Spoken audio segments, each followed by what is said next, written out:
Welcome out to the Nerd Effect Podcast. We are on episode number 25. We have reached the quarter century in podcast ages, Mark. Yep. We're getting old. I sure hope you guys have enjoyed 25 episodes of the Nerd Effect Podcast. Half a year's next episode. Jesus Christ, that is... We've been doing this for half a year? Yeah. I haven't. Okay, Mason and I have. But the podcast itself is, yes, as an entity, has been around for 6 months old. Almost half a year. You gonna start crawling soon? I think. We just learned to roll over onto our stomachs, so. Yep. That's a baby joke. That was a baby joke. Does that mean we're like weeing all over the place too? Probably. Just don't ask me to change your diaper, Mike. Oh God. Oh, no. How long have we been recording and we're already gone there? Oh, yep.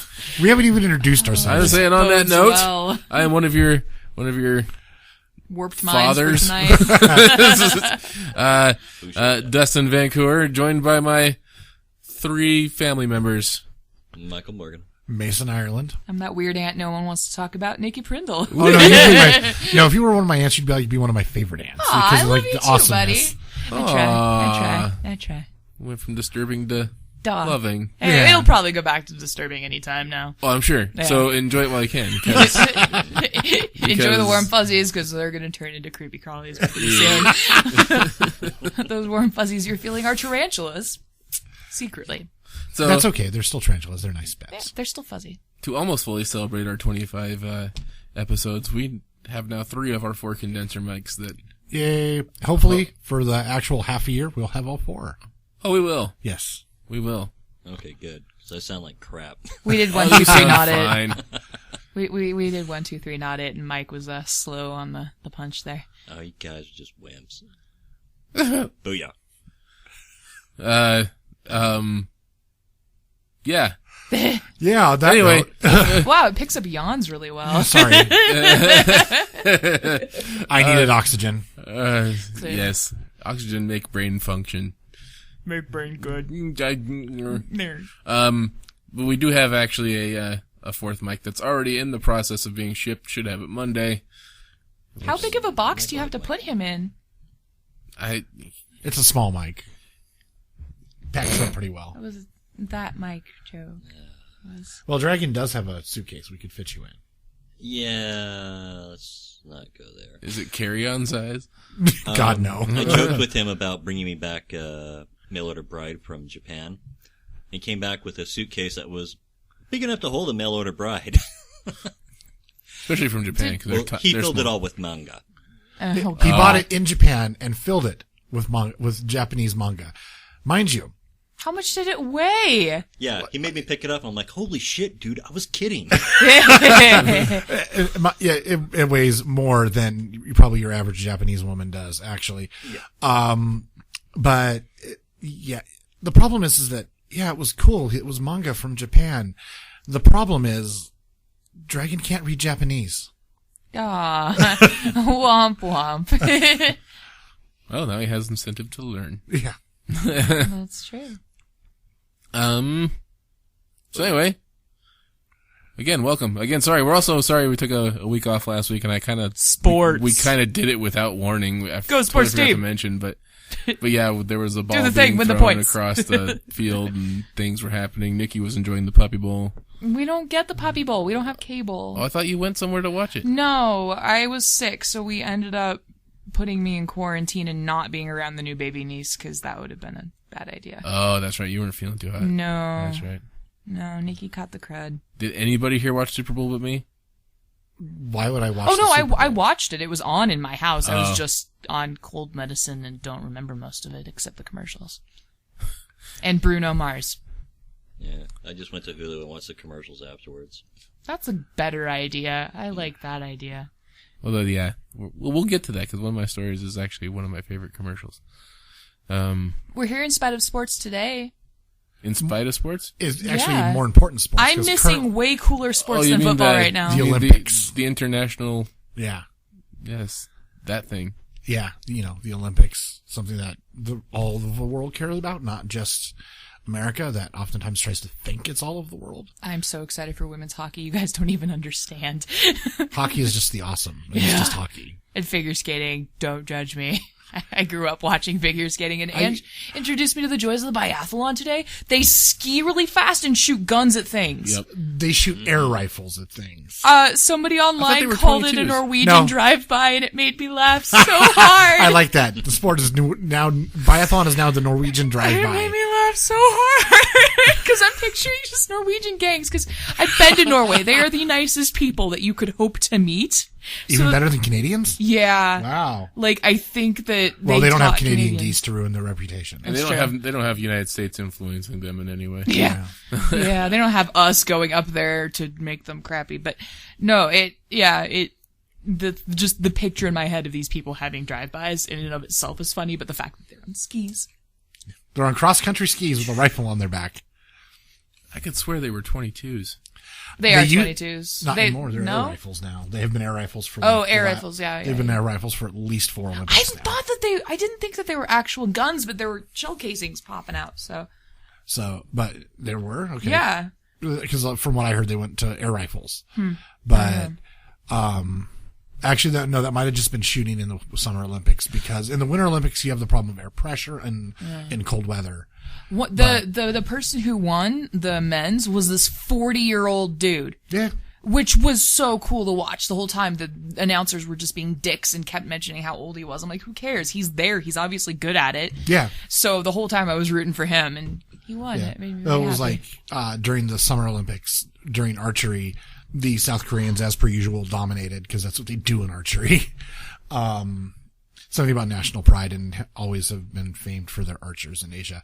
But, like, some of the South Korean archers were not what you would call athletically bodied.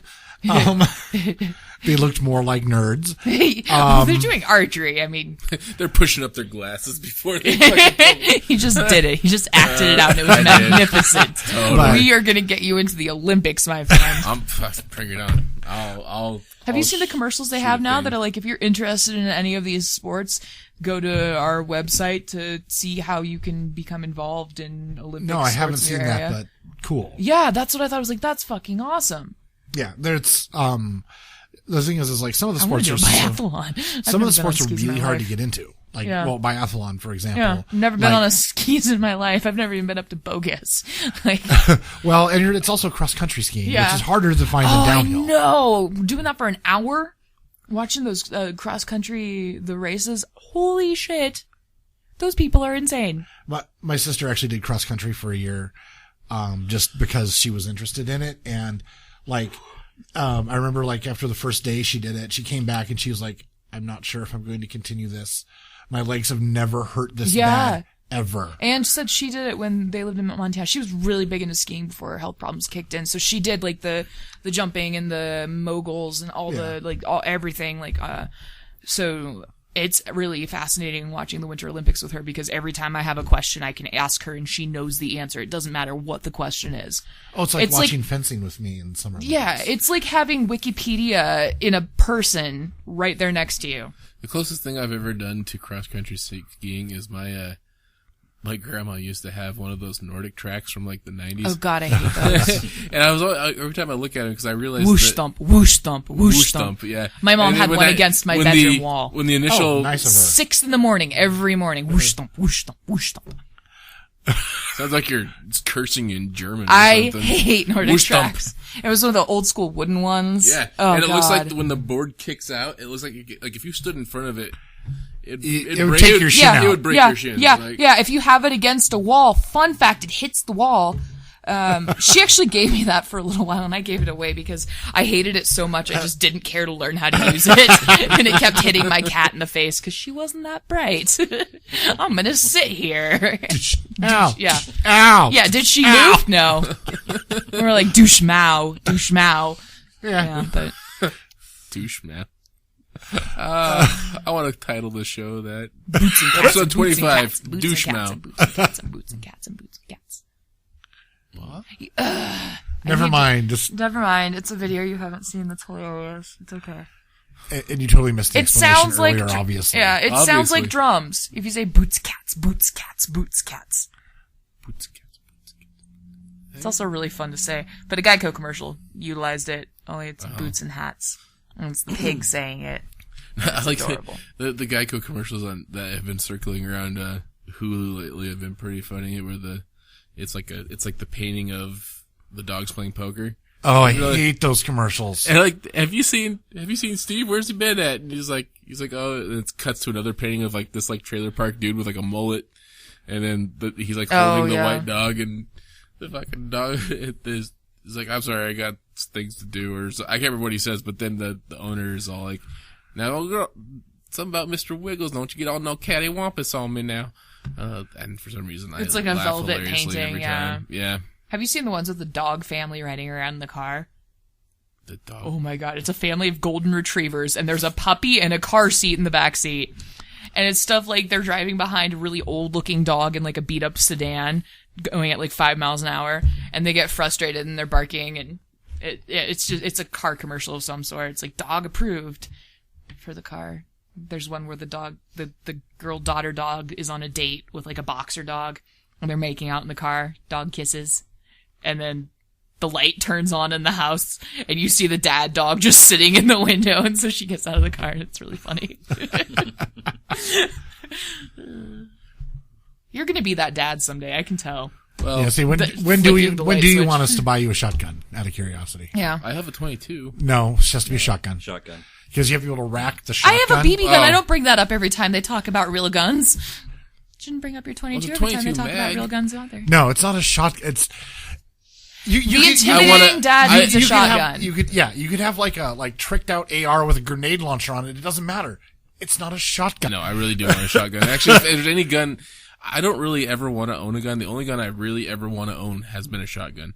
And I want a gun. A, they're awesome for home defense, and B, they're really easy to load, and C, they're They're great for the most intimidating intimidating boyfriends. looking fucking weapon you could have, even though they're just the I also want to simplest looking hunt, either. which is why I just want like target shooting, so... I've I like never to- shot a gun in my life except my BB gun. If you want to go check out a fun video. Oh shit, I don't have the website anymore. Oh. Buttonmashersgames.com has since expired, and I haven't renewed it yet. No. We better get on that. I know. But I did a video of me going out and quote unquote shooting the shit, and went out and shot a bunch of video games with a 22 and a rifle. And It'd be really fun a to shoot shotgun. duck hunt, and if you miss, have like a CG dog pop up and just go whoop, whoop, whoop, whoop, whoop. Probably do it. I hate that dog. Like, out of all the villains in a game, I don't even know if he's supposed to be a villain. No, But he's the evilest and the most did he hated. not the end dog dies. How did he not end up in our antagonist list? Oh yeah, Oh. the duck hunt dog. dog. Yeah. Yeah. I That's think it. that they should New have come subject maybe for next week or whatever, but unintentional villains. no. Top 5 annoying characters in video Oh games. God. Does it have to be video games? Hey. No, okay, I guess it does. Listen. Because I'd love to shoot Jar Jar Hey. Binks too. What? Listen. Hey. Listen. Oh, that's the fairy from Zelda. Yeah. I knew what he was doing. I was just trying to contemplate whether or not I should punch Mike. Is that Majora's Mask, right? Or I think that was one. I don't remember, honestly. yeah. I just remember it over and Over and over. Yeah. So anyway, on to more pleasant subjects. So We got news today, don't we?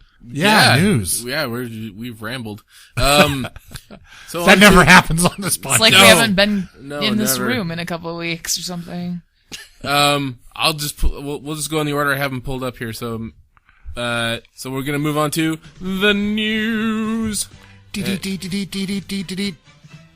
Sorry, my head was getting itchy. I had to take my hat off. Nikki had to let her hair out. Shut up. No, it's a really cool hat that Libby, who's awesome, made me. And when you put headphones on top of it, it makes your ears itchy. That does happen. So I had to de-hat. Excellent. Mason, Yes. you're our first news story. Yes. And, well, we are moving out of the realm of anthropology in the science newses this week and into the realm of paleobotany and paleontology. That means old dead things, by the way, for the people.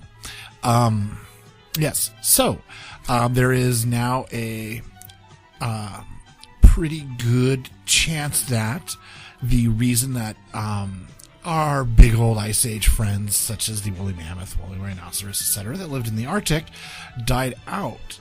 It is because during the late Pleistocene and early Holocene, flowers died out in the Arctic and were replaced by grass scrublands, and the flowers, which were far richer in things like, important things like protein, compared to the grasses, were able to sustain the megafauna, whereas when it became grasses and scrub, they could no longer, the large-bodied mammals, the megafauna, for those of you out there keeping track of sciencey words, could no longer survive in those environments because of it. So, and yeah, the change happened started about 25,000 and about 10,000 years ago. So, like I said, started in the late Pleistocene and ended in the early Holocene. Holocene being the current epoch we are in. So, is this just something they had recently figured out? Or? Yes, this is something they had recently figured out because it was believed for a long time that the large herbivores, the herbivorous megafauna, were always grass and scrub eaters, and it was more of the climate that got to them, not a dietary change. But it looks like it may have been actually a dietary change. They just failed to adapt. Well, or couldn't adapt. There wasn't enough food. There wasn't enough food, and adaptation isn't possible on that scale because you don't have if there were those type of megafauna, the woolly mammoth and the woolly rhino and whatnot, that could have survived already on eating the scrubs, like they were smaller or had a more efficient digestive system due to genetic mutation, those would have survived, but there was no genetic mutation that caused them to have physiologies that allowed them to survive on those. So, yeah. Well, excellent. But yeah, so neat sciencey news. Speaking of science, Bill Nye schooled a guy. Yes. And actually spent most of the time not bothering to school the guy directly, but instead teaching people about science. The church down the street from my house had that live streaming, apparently. Oh, I bet they liked that at the end. Yeah, I didn't catch it, but... I didn't catch it either, but I really wish I had. Definitely enough about it. I saw a replay, so... But I know it's on YouTube. Yeah. I'm planning on watching it at some point. I just haven't yet. Same here. That's a 2.5 hour commitment. That the Olympics have been on, you guys. Come on.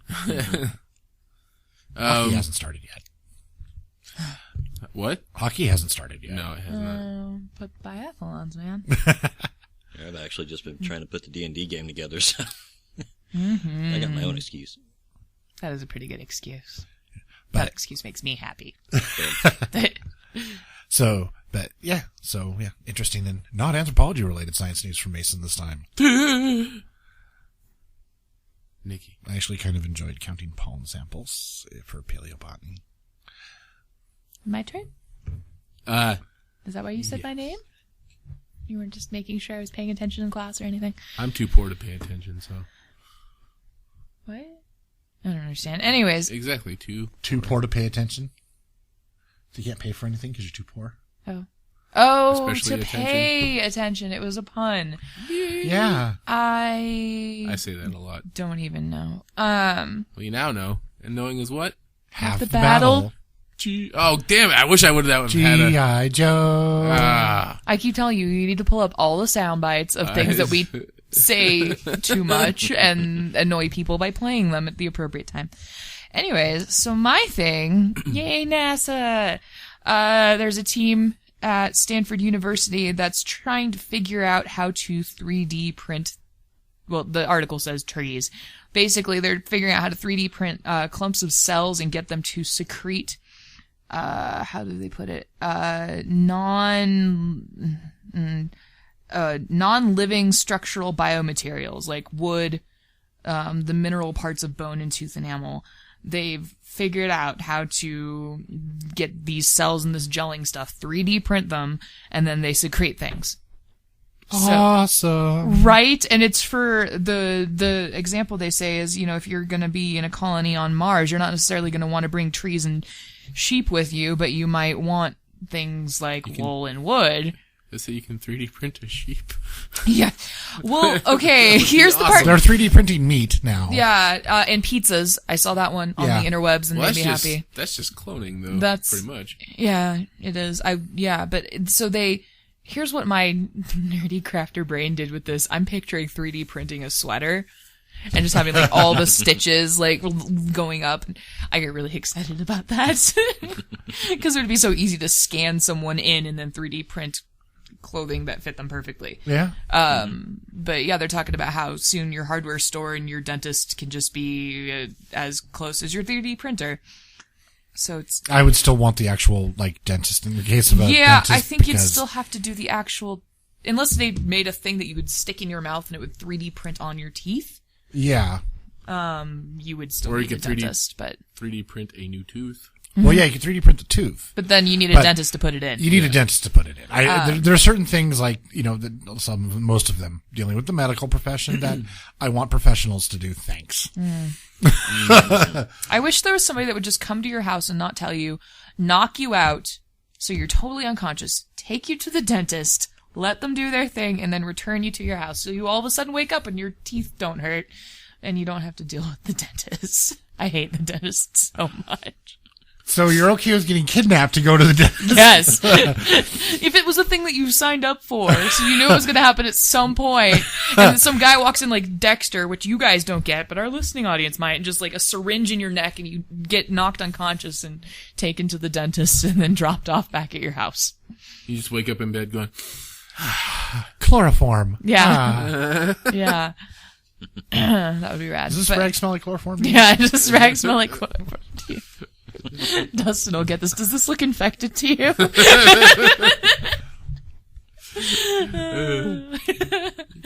Oh, God. It's sad. I get it, but I can't remember what it's from. Nerd Poker. Oh, that's Brian right. Posehn and Friends. That's right, yes. So Richard has this gauntlet on his hand that shoots the light of Bahamut. That's right. And he had it wrapped in a bandage because it glows all the time, and they broke into this airship, and he walks up to a guard and just goes, "Does this look infected to you?" And blasts him in the face. Like point blank, just obliterates him. It was amazing. It's so funny. Those guys make for some good podcasting. If you like our show, go listen to that show because it's a bunch of comedians playing Dungeons and Dragons. Yeah, but don't stop listening to our show. Yeah, no, but if you think we're funny, you're gonna pee your pants listening to them. They're hilarious. Probably because they're all professional comedians, but I mean, that does help awesome. their cause. It was one of my favorite shows. I wish it updated more. Yes. Well, once a week is not enough. No. No. It really isn't. No. They need more. We move on to my news. Yes. So, football happened. Sports. But during in between football, there was commercials. Do the thing, win the points. And the commercials were less than ecstatic this year. They didn't really approve. They didn't do their job. No, they were just. There were some clever ones. There was some of them were just like, oh, this has already been on TV for a long time. I'd say about 1 out of every 10 commercials was worth watching. But some of them didn't make sense. There was a car commercial that was just fucking weird. It didn't even look like a car commercial until the very end. It made no sense. Okay. Was it that one where they play YOLO by MIA? Because I love that that's used in a commercial. I don't remember. She's making fun of people that say YOLO by making a song that says YOLO, and people who say YOLO have embraced it because they don't listen to it all the way through, apparently. And it's in a car commercial now, and it makes me laugh. Well, they're called hipsters. No. Or douchebags. YOLO's douchebags. Yeah, YOLO's douchebag sisters don't do YOLO. My niece says YOLO. Because it's now popular, so they can't. My niece has decided, she's a teenager, she's decided that YOLO is an excuse for everything. If you get in trouble for doing something, just say YOLO. Just like, oh, fuck, stop saying YOLO. And now she does it just because she knows it annoys us. Yeah. Fuck YOLO. Fuck YOLO should be a new movement. And Shia LaBeouf's crazy too. I don't know if you've seen him lately. No. So he got called out on stealing people's ideas. The ideas like pretty much direct representation, straight up. Okay. Like a friend tells you a story and then you're like, done. So he was at the premiere of said movie that he did. I think it was called Nymphomaniac. Oh, like that. Yeah, I heard something about that. So he shows up he leaves the press conference, like just blasts through it, but he leaves wearing a paper bag over his head that says, "I'm not famous anymore." Okay. He's fucking lost his mind. That's all I'm saying. But why? I don't want him to lose his mind. Shia LaBeouf? Yeah, I kind of liked him before he ruined childhoods by helping participate in Transformers. Okay, I'm sorry that I have to say this, but I like the Transformers movies. They're explodey and shiny, and I didn't watch the cartoon as a kid, so they're cool to me because with the little knowledge I have of Transformers, it's good enough. I was not an obsessive Transformers kid. Now, X-Men I could rant about for hours, but I'll still watch all of them. But yeah, I liked Transformers, so he didn't get ruined for me until recently. Yeah. But to get back on track, never. One of my favorite commercials that showed up this year was the Radio Shack commercial, and the Radio Shack commercial was just glorified 80s awesomeness. They had people like Hulk Hogan, Chucky, just like any 80s pop icon you can think of. The DeLorean showed up. It's the title of the commercial is just called The Phone Call, where it's just a couple of Radio Shack clerks who pick up the phone and the clerk goes, "Oh, okay," and then just kind of hangs up, and he looks at the other associate and goes, "That was the 80s. They called. They said they want their stuff back." And I laughed. And for those of you who don't know, I'm a former store manager of Radio Shack and have bitched and moaned and complained about Radio Shack always being about 5 years behind the 8 ball. When it comes to their electronics, I love Radio Shack. They're a great place. I won't go about their internal politics, but as far as a store you can go to, they've always been awesome. But don't expect to find anything that's relatively current. Unless it's a cell phone. Right. But I guess what they're doing is they're doing a whole image rebranding thing, where the phone now, the store itself almost looks like almost like an Apple store. Like, you walk in and everything's all bright and shiny, kind of got cool geometric shapes, and the aisles are all kind of angular and fun looking, I guess. So I guess they're just trying to revamp their image, right? Basically, which is fine. And they've tried doing that twice since I was working for them. Color changes are not color, an image revamp. Yeah, changing the colors of the backdrop of your walls is not gonna convince anybody. I'm sorry. I worked in this apartment complex I lived in once. No, it didn't. Didn't at all. People are smart, people are savvy, people are very tech savvy now. Especially if they're in Radio Shack looking for components for things they're above average tech savvy. Let me put it this way. Their primary audience is dying slowly, and I mean that legitimately, because it's usually the little old lady who walks in and says, "I need new batteries for my hearing aid. And that's usually the type of people you get. I mean, you do get some kids that come in looking for radio-controlled cars and whatnot sometimes. You get the occasional cell phone customer and stuff like that, but the majority of the time are people who don't know what they're their knowledge base just isn't the same. So now that you have a generation of kids who have been growing up on the internet for the last, 15 years? Easy. Yeah. So people are pretty tech savvy nowadays. They know what the hell they're doing. So you're going to need a store that looks like it knows what the hell it's doing. And that's kind of what they did. And I'm kind of glad they did it. I liked Radio Shack, and I hope that this helps them succeed. The only problem is that at the same time, they also announced that they're closing 500 stores. Well, There's a for the commercial somewhere. Now, let me preface this too. In my time while I was there, I left in 2007. The year before that, they had closed 1,000 stores nationwide. Yeah. Radio Shack has always been I've always quoted them as the convenience store of electronics. There's one on every corner. They may not have everything you want or need, like say Best Buy or Fry's or whatever, but I mean they have the basics, and if you need something quick, there's usually one within 5 minutes of driving distance. The only one I know about is literally a mile from my house in this sad, depressed, failed strip mall. By Shopko? Yeah. You know the one. That is actually the second most profitable store in Boise. Are you serious?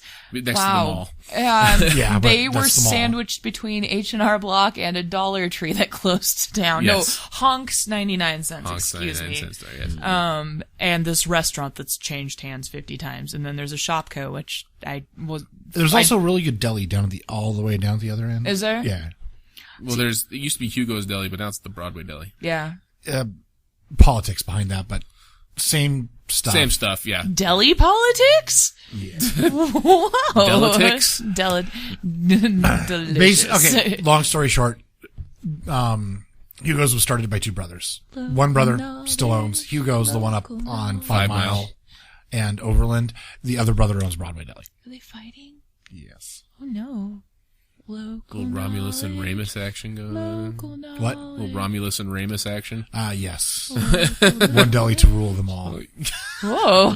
There can be only one. There can only be one cold cut. Say, have you been to I've never been to Hugo's. Oh, okay. Actually. Like, Hugo's is like some of the most awesome sandwiches in town. Like, hands down. Expect to pay for that too. Yeah, that's why we've never been to Hugo's. I'm really stoked. And the fries, oh my god. Yeah, the steak fries are pretty badass. Yeah. I'm stoked because we got a Groupon to that Big Bun Burger down the street, and we're going to use it on Valentine's Day, and we've never eaten there. The one up on just down, Curtis? Down Vista. Are you talking about the one by BSU? Or is it Bad Boy Burgers? Bad Boy Burgers. Bad Boy Burgers. Yeah. That one. Okay. I I was like, really Big good. Buns, isn't that the one? Big by... Buns No, on Big Buns Curtis down, and yeah. Oh, Overland. right. Okay. What's the one down by BSU? The home of the 1 pound burger. Oh, that's Big Judd's. Big Judd's. We've never been there either, and we Don't. want to. Really? Yeah, It was completely unimpressive. Yeah, I Really? wasn't They impressed went, either. what's his butt? McFatty went there. I can't remember his name. That's what we call him. And McFatty? The dude. Guy Fieri? No, the dude, Adam. Oh, Adam, Man versus Food guy. Yeah. Ange couldn't, Ange was, It is Adam something. we Yeah. had been drinking a little bit and watching Food Network, which was the thing that happened regularly when we had cable. And Ange was talking to her mom about all the shows that we'd watched, and she couldn't remember anyone's names except for Alton Brown, which I was proud that was Yeah. true. So it was like, He won a Stitcher Award this year for was best food podcast. Nice. it was like, that loud blonde guy, Alton Brown, and what's his butt McFatty. And that was, because there was a period of time when he was not working out in between eating, Oh yeah, he had competition the, food. well, that's He why put he does, on insane amounts of weight very quickly. And I was like, he is a heart attack on legs. Well, that's why he stopped doing the competitions himself, and now he does like He Is he coaches still on? he people. coaches people. He's still on though. Yeah. That's good. Because I did like him. He was entertaining. It's Man versus Food Nation or something Yeah. like that, and he gets local people from each town to do the challenge. Do you guys want to know how he worked up his appetite to eat all that food? I have a friend that was here when he... At the Rockies Challenge? Yeah, and apparently he went out back and smoked a joint before he ate the food. Nice. It made me laugh so hard. Oh, like, I mean, of course, once my friend told me the story, I was like, of course that's the only reason. Travel Channel After Dark. Yeah, of course that's the only way that he could possibly eat all that food. But my brain... See, I've seen the Rockies Challenge and damn. I heard they dumbed it down for him a little bit too. Oh, they did? Yeah. Okay. Because he made it. He Yeah. made it through the Rockies Challenge, but I also heard that skimmed a little off the top for him, but to make it look a little bit more appealing. But that's just rumor. That's all hearsay. But I don't know, because it's, the biggest burger on their menu, the biggest hot dog on their menu, and then the chili cheese fries and a shake, I believe. Yeah. God, chili cheese fries and a shake alone, I'm just like, and I'm done. But part of the problem is that every single thing on the menu, except for the shake, thankfully, has chili on it. So you're just overloading on that chili flavor, and it's not, and part of it is that you overload on the one flavor, so you can't, Sorry, go ahead. Oh no, what? Have you guys seen the commercials for the Sonic chili cheese pretzel dog? Maybe. I know it's a thing I shouldn't eat, but there's one across the street from my house, and I want to go there so bad because that is a lot of my favorite foods combined into one food. Well, once a week won't kill you. Yeah, exactly. Once a week won't kill you. It's a pretzel bun.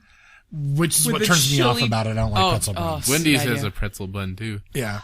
See, I've had their conies before, like the Sonic conies before. They're good. That used to be every time I moved, I would let myself get a big Sonic coney, and that would be my moving day awesomeness that I would consume. So Radio Shack closed 500 stores. Oh, yeah. Because segues are hard. They're made of plastic and metal, so it makes sense that they would be hard. Yeah. That's what she said. I need to stop making segue jokes, you guys. So basically, Radio Shack pulled out 2 loans totaling $835 million in refinancing. So these guys are committed. Their new CEO is actually he's formerly from Walgreens, which, if you ask me, Walgreens is doing really well. I worked for them, though. That was not a fun company to work for. Really? Yeah. I remember back when I worked there. thought Walgreens was actually, they seemed like a decent place. My store I did have to go be a witness in court because some dude got arrested and I bounced almost off the racks by the cops, and they bent one of the hooks, those hooks that you put in the racks that are metal and not easy to bend. They bounced him off of it so hard that it bent. Wow. And then his girlfriend flew through the door and kicked the cop in the chest. And when they inevitably tackled her, she's like, I'm pregnant, you bastards! And I'm just standing there at my register like, the fuck? That would have been my reaction too. And then the mace comes out. It's like, all of a sudden, I'd be like, am I in a kung fu movie? No, I was like, this is John Woo, are you here? No, she must have jumped right before she hit the door because she was in the air. And the cop had a footprint on his back. And I guess the She drop kicked him? Yeah. I guess the dude was like some crazy ass pedophile, armed and dangerous, and they were just down the street at the health and welfare department. And they drove to Walgreens. Because, Walgreens has more than one exit and is a really good place to escape the cops. And I'm sitting there, and the cops come in, and I see this guy go slinking through the cosmetics department like he's trying to bypass them, and I just go, and I point at him, and they're like, stop resisting arrest! And that's when they bounced him off shit, and I was just like, this is the greatest day of my life. It was so cool. She did end up actually being pregnant. Probably shouldn't have been tackling cops or sleeping with pedophiles. Just a thought. I've been subpoenaed to court, but luckily the guy pled guilty before anything happened, so. The dude pled guilty, the chick was fighting it, and I gotta go be a witness on my birthday. Nice! Super fun. Yeah. Yeah. That guy's a douche. Can I go home now? Apparently they don't like it if you answer questions in detail. Like, they want you to just say yes or no, and if you elaborate without them asking you to, they have to send out the jury and sit you down and be like, look, just answer the question. I thought it was. Yes, and what happened? Blah, blah, blah. Well, you asked me what happened. Yeah. So anyway, Radio Shack doing their thing. ADD. I think closing the 500 stores might help them. Or it'll save them a shit ton of It'll help the other stores do better. Well, yeah, and if they're trying to be more upscaled or whatever, having less stores helps that image. I think if you can drive 5 miles and hit 2 Radio Shacks within that radius. Yeah, I don't think you can go 5 miles in any direction in Boise without hitting 2 Radio Shacks. Here's what I'm thinking. I'm thinking Radio Shack is aiming to get away from the convenience box store and becoming more boutique. Right. I think that's the idea. As long as they hold on to their components, because they're the Radio only places Shack you can boutique. buy components in most towns. Yeah. Yeah. We used to send there's a They always place have called good Radar clearance headphones, in in Garden City that you can go to too. But the only place I've found decent clearance headphones is Radio Shack. I go through headphones too quickly to spend real money on them. Radio Shack has some decently priced headphones. They have decently priced flash memory. Oh yeah, we got a 16 like, gig there for like $10. Yeah, like amazing. super sale stuff there, which is nice. I might actually go there to find my sound card for my computer. I just realized I probably could. No. Really? You won't find any computer components at really? Radio Shack. I thought they used to carry that stuff. Oh, they do in limited quantity. Like if you need a ribbon cable for your hard drive or something like that, but actual computer components like sound cards and you can find a keyboard and some speakers, keyboard, mouse, and speakers. Okay. Yeah, but actual like internal components. .com. Yes. Yeah. No, I found one on Amazon for what was it, $12? Yeah, just get that one. You'll yeah. be fine. Gotta get the sound card thing taken care of. We've been talking about it for like months now. Well, I've been waiting for my taxes, okay. which I finally met with my friend who's an accountant on Friday. So okay. Soon. So for those of you wondering, Mike is still here. Oh, yeah. That's the real reason Mike got the old bike, is because he talks the least. There's that. You guys were going on a roll. I didn't want to interrupt. I am really ADD We talk over each other all the time. Yeah, this is how I converse. But I'm actually having fun listening to you guys. He is smiling. Mm-hmm. That's true, he is. He's amused by our ADD conversations. I need Ritalin, you guys. So let's move on to Mike's story. Go, Mike. I really don't know where my story ended up going, to be honest with you. We tangent like that thing all over hell. I think it was maybe 5 seconds of actual news story, and the rest of it was like, we did these as jobs once. Yeah. All right. But anyway, good luck to Radio Shack. Go. Do you remember those times when you were working at Radio Shack and you were over, and when you were the occasions when you had to work at the mall store and I was still working in the mall? No. Go ahead, Mike. You crazy mall employees. All right. So first time I saw this, I thought it was a joke. Showed up on my Facebook feed, and I was kind of like, okay, that looks ridiculous, because it looks like the flavor injector. So if you haven't seen it, I've seen the infomercial for this. It's a tube about half an inch wide. You stuff it full of like it's like a syringe in a turkey baster nuts. had a baby. Yeah, exactly. It's from so you stick it in a roast. You inject the stuff in the tube into the roast. It's from the Ron Popeil collection, I believe. Yeah. So I was seeing this, and I was thinking, Ron Popeil collection. So it's basically how a simple new invention seals a gunshot wound in 15 seconds. And they got this thing in his hand that looks like a big-ass syringe with a plastic cap on the end. So I was thinking it was a joke, one of those filled with, like, pills. So it's like, oh, so you're going to, like, inject them full of pills and shit. And yeah, okay, yeah, whatever. And then later on, I was in my news feed, and I saw it on Popular Science, and I was like, oh, maybe this thing's legit then. So, yeah, so I thought it was pretty cool. So basically what it is, in the field, U.S. Army, Special Operations, the guys get a gunshot. What they have to do is they gotta basically stuff the wound with gauze. Right. Stop the bleeding, and it is incredibly painful. When they go through training, they are trained to, first thing they do is to take the gun away from the guy. So, they have to stuff it with gauze, get this bleeding to stop. If it doesn't work, then they have to pull it out and try it again. Well, what this invention does is basically it's a tube full of small sponges. So, you take this tube, put it into the wound, and basically you're injecting a bunch of tiny sponges, or gauze sponges. Well, it looks like those absorbent towels that like they come super compressed. Yeah. And then or as those soon as Trader it gets Joe's moisture, sponges. they just go. Yeah. We get those Trader Joe's sponges, and they're the same thing. Like you run them underwater and then they expand and they're really fun. Yeah. It's like those the sponge toys when you're a kid. Yeah, the little dinosaurs. Yeah. Exactly. So it's like, you stick those in, they absorb the blood, expand out, and stop the bleeding internally. So, simple, brilliant idea, really. And I don't know if they've had any like field tests or anything with it, but I'm sure they've shot a pig or something. Yeah, I guess they would have. Here, babe. Well, pigs are very good analogs for the human body. They are. Yeah, but animal testing is harsh. It's awful, and I don't agree with it, but But think of the bacon afterwards. If it was a pig that was going to get slaughtered for food, they're I delicious. guess if you shot it in the head and used the head wound as... Well, you got to have it alive to see if it Did you actually works to guys stop read the about the bleeding. giraffe in Copenhagen? That Yes. Euthanized and then fed to lions in was front in of front children? of small children, yeah. Oh, God. I saw that right before Nature's leaving. brutal, people. We'll just put that out there. I know, but the reason that it was an 18-month-old giraffe that they put down because they didn't want incest to happen.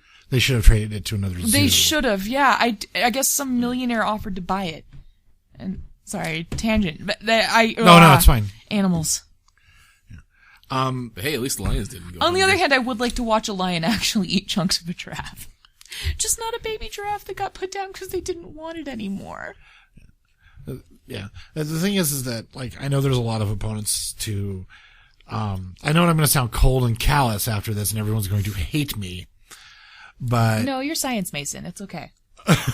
But the reality is that without testing on animals, we would not have most things that are good at saving human lives or anything's life for that matter. You know, your little puppies and kittens, yeah, the medicine that saves them had to be tested somewhere too. It just doesn't happen. We have to test it somewhere, and, well, as cruel as it sounds, I'd rather test on another species than on a Homo sapien. Because it's saving our own species first, other species second. Yeah, I know. I sound like a cruel dick. No, but it's true. I mean, I've been a cosmetics and vegetarian on and off. I was a member of the PETA street team when I was like 19. I Yeah. remember laughing behind your back. Yeah. Well, because I really love animals, and there are a lot of things that are unnecessary that are done to them. Yeah. But, like, just unnecessary cruelty. But at the same time, for example, I'm yeah. totally not okay with. Yeah, or like, the one thing that bothered me is like in like cattle, there's people that'll just drag them behind their semis and just the way they're treated, it's unnecessary. Yes, they're going to be food and diet anyways, but you could at least treat them nicely while they're alive. That's what gets me, is the unnecessary cruelty. Because I think that the people that are drawn to those sort of jobs aren't the kind of people that have a whole lot of empathy.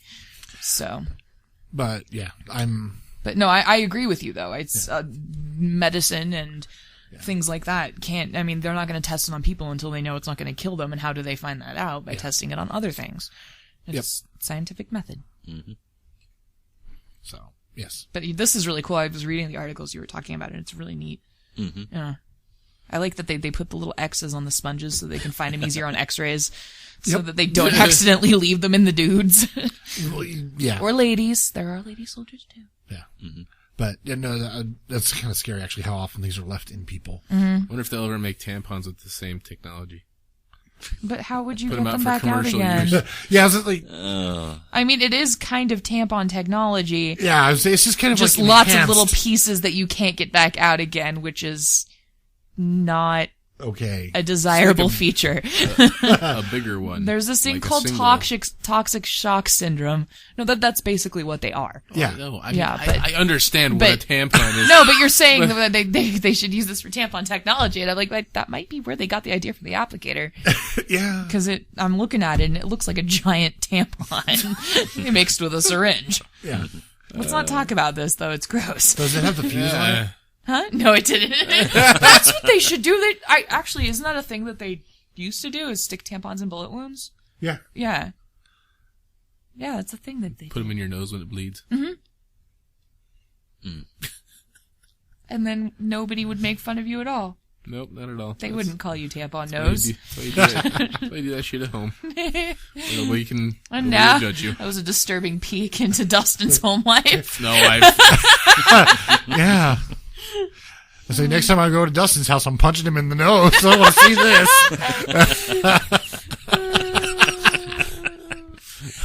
Oh, yeah. So what are you going to do to plug that up, Dustin?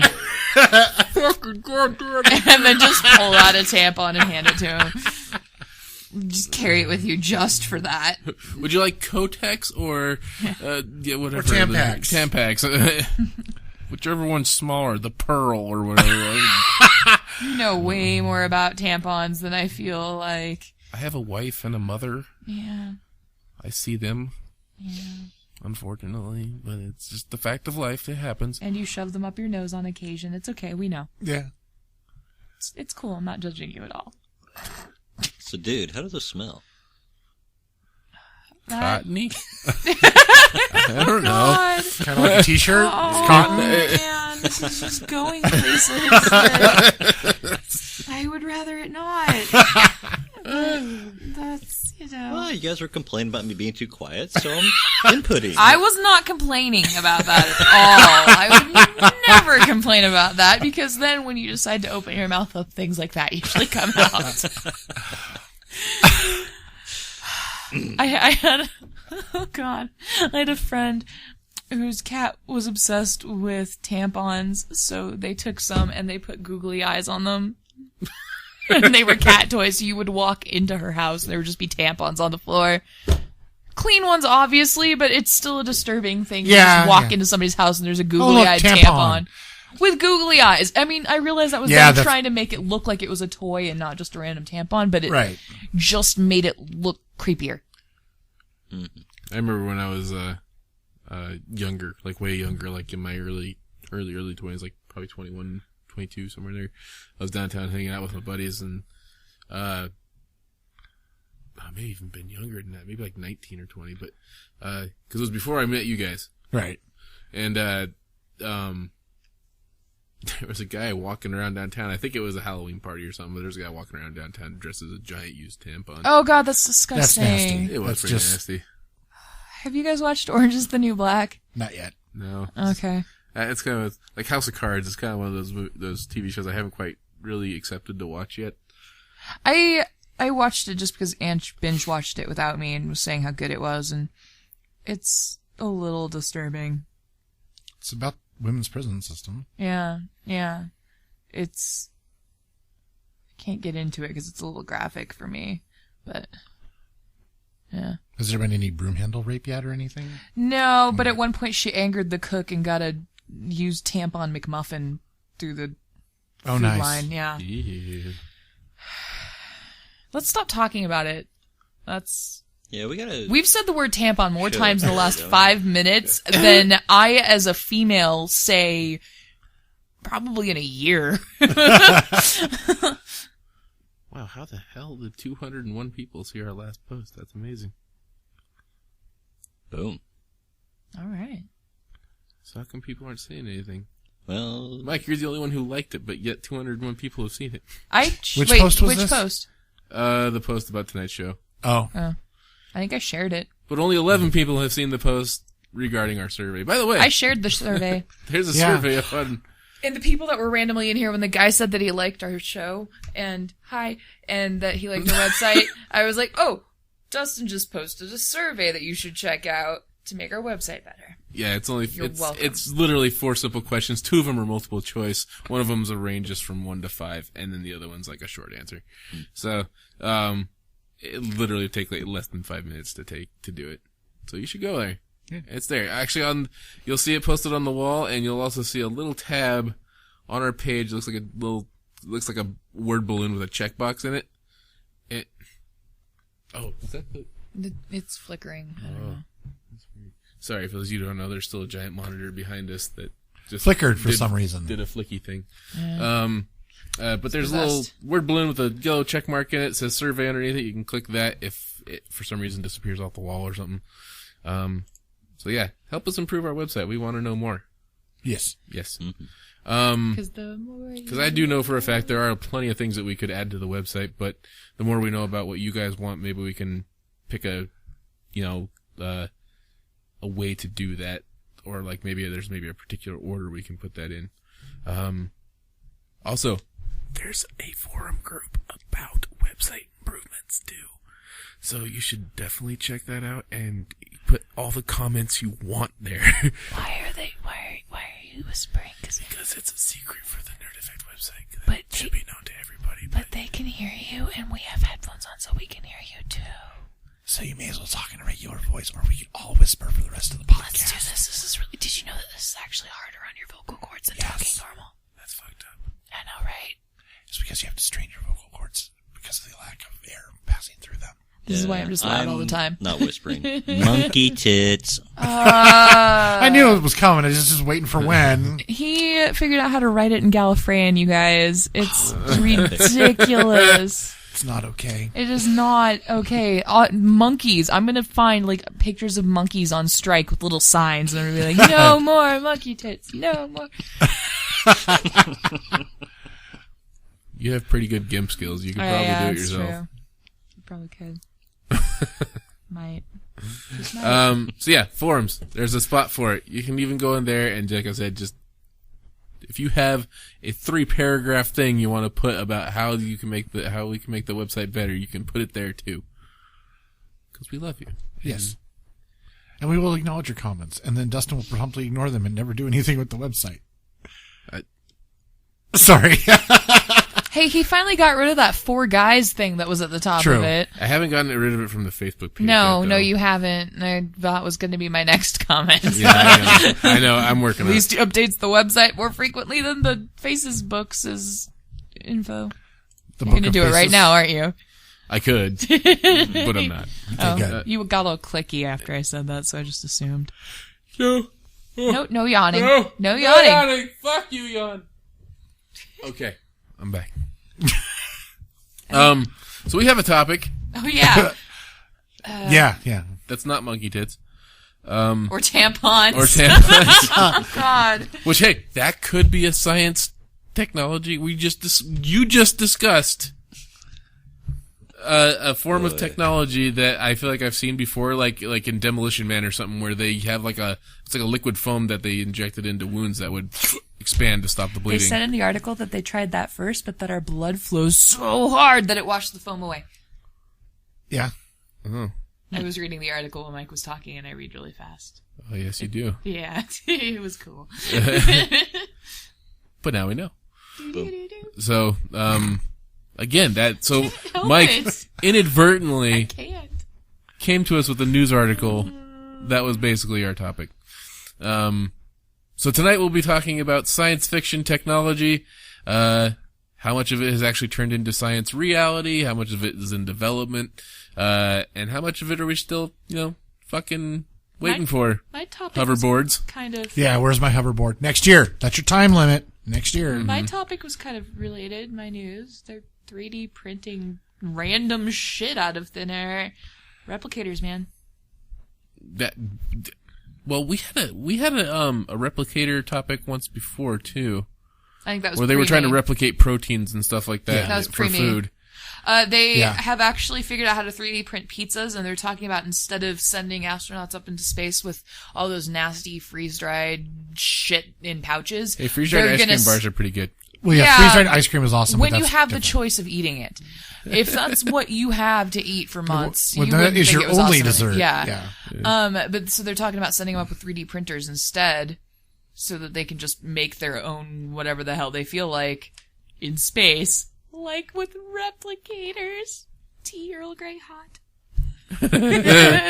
Which I have become a big fan of Earl Grey lately. Earl Grey is awesome tea. And Nikki is drinking a cup as we speak. Which I saw the big box of it on your desk. Yeah, How many bags are in that thing? 40. We got 2 of them because that's what the coupon said we had to buy. Nice. And then we forgot to use the fucking coupon. Wah, wah.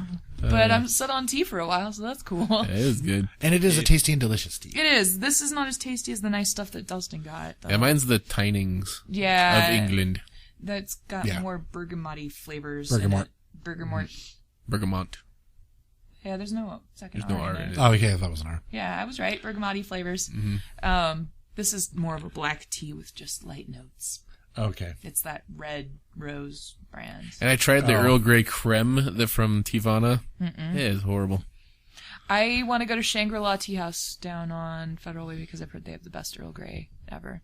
I have 2 friends who work there, so they might be biased, but, We should test that theory. We should review it for the YouTube channel. And now there's, Tivana by Starbucks in the mall to compete with them. But they're local, and Tivana's really expensive. Yeah, they charge by the ounce, and it's horrible. I mean, real tea is usually charged by the ounce and pretty expensive. Shangri-La's expensive too, but I personally would rather work there because it's all local. It's a local company, and they're nice, and they have really cool vegan food there.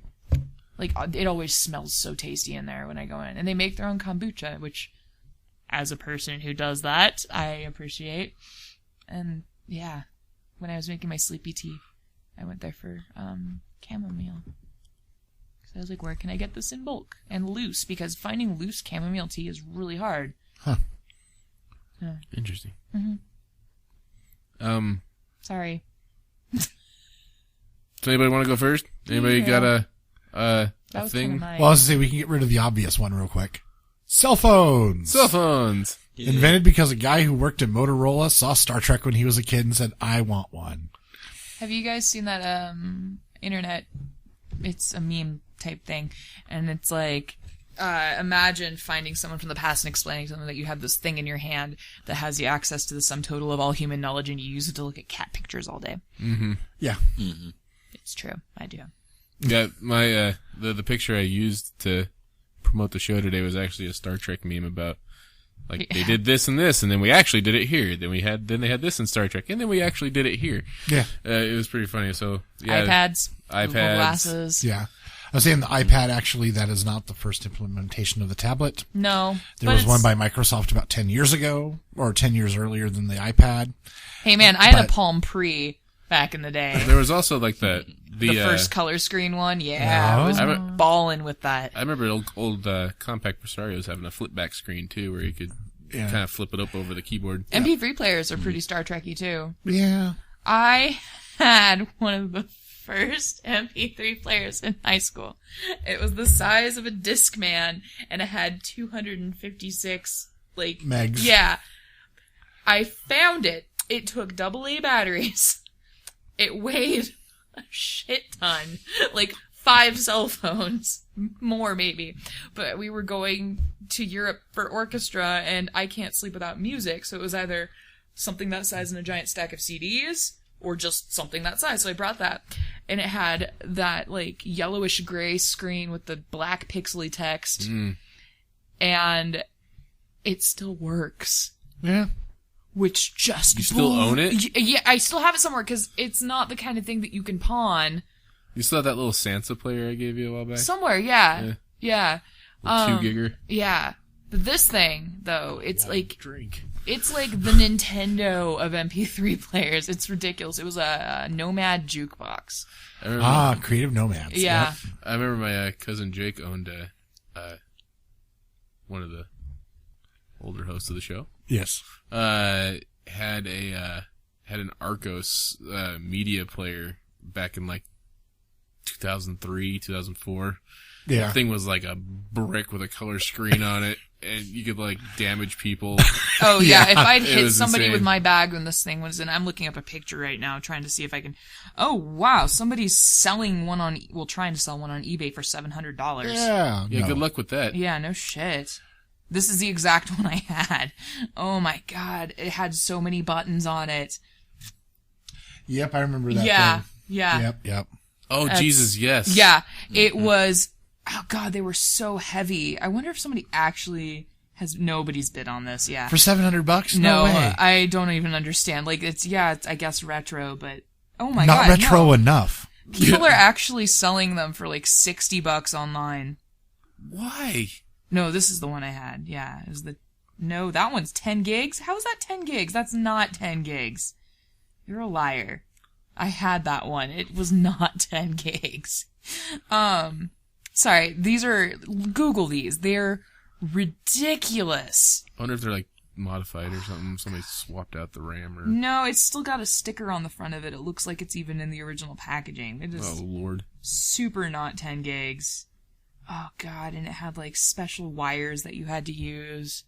Those big ass like printer size cables. USB? The big square ones. Oh. Yeah. Like the old 25? Yeah, like Yeah. I need to find one so I can hook it up to my... And your modern computer probably can't hook up to it because it doesn't have the that's connector. true. Well, but I Have think to it get had... the X to USB adapter. I think it had a USB on the other end. Oh, okay. But yeah, it took 4 AA batteries. That shit you could probably find at Radio Shack. USB to 9-pin. I sold still lots of have those this. in my day. I don't Or think I I'm ended up talking getting rid about of the this. AA batteries. Yeah. Oh, AA batteries too. Yeah. Usually got good this deals was on like batteries. 2000 and... That's because batteries are fucking cheap and the markup's a Dude, million%. You do not want to know the markup on a fucking AA battery. You will tear your fucking ears out. Just All I know is if you buy them at the dollar store, they last a day. yeah, the Panasonic Which is pieces really of junk they disappointing. sell at the dollar store. Is if are the worthless. markup's that high, you should be able to get a decent battery for $1. But well, the markup on a 4-pack of AA batteries is like 86 cents, and then they turn around and sell it for like $4 or $5. Yeah. if you're lucky. It's yeah. I actually turned a profit on the Burley store, primarily selling a shit ton of batteries while I was working there. We got this cat toy accidentally for free in the mail because I went on the website and filled out it's called, what was it called? Just like Cat Crazy or something. And it's this like sheet with this little like Roomba size round motor thing in the middle, and you put this pole in it that's got a little teaser on the end, like a little ball with a little string coming out of it, and it goes underneath this nylon sheet in random circles, and my cats go batshit crazy for it. But we saw a commercial, we're like, that's amazing, and we need it, so we went to fill it out, and it ended up costing way more than they said in the commercial, so we're like, cancel. 3 weeks later, we get 2 of them in the mail that we didn't have to pay for. Nice. But it takes C batteries. What C's? the fuck Oh my takes God. C batteries anymore? Try having a child Okay. and tell me you don't go through C and D batteries rather quickly. Well, Last thing I see, had that to took me- C and D batteries was a boombox. Well, see, the thing is like, So- I get the D cell. Yeah. Still, I get the AA, I get the AAA. Why The C C is- cells? The C is a bit like it's like the retarded. This is the stepchild of only- batteries. Why not just make that God. make that battery case chamber? Sorry, did I already say retarded? I meant redheaded stepchild. The ginger stepchild. I know Yes. some And now you're gingers. instead of insulting the mentally handicapped, you're now just insulting all of the redheaded members of our audience. Okay, the retarded redheaded children, Now you're stepchildren. getting more people. Okay. But like the I'm C kidding. shaking I'm my kidding. I head love you all. silently. I The apologize. C cell for my- battery, I just don't understand it because it's almost the size of a D cell, But not quite. but not quite. And they Why don't not- last as long. Why not just just make the battery chamber where you put the batteries a little bit bigger and put in frickin' D cells? Yeah, my Evie's little nightlight that she has strapped to her crib. It's little animations and fishes and Oh, water. yeah, my niece has one of Hypnotize those. them. Yeah, and that thing runs on 4 Cs. So Yeah, this stupid cat thing takes 3 of them, which, first of all, what the hell takes 3 They're in batteries? series, not parallel. That's why you can do 3. Okay, well, either way, I've never had anything that took 3 C batteries before. And we actually stopped putting it out for them because I got tired of being the person that buys the C batteries because most Everybody looking at you like, why do you need well, C it's cells? more like they're so hard to find. Because Costco. we were getting them at the dollar store for a while. Costco, Yeah.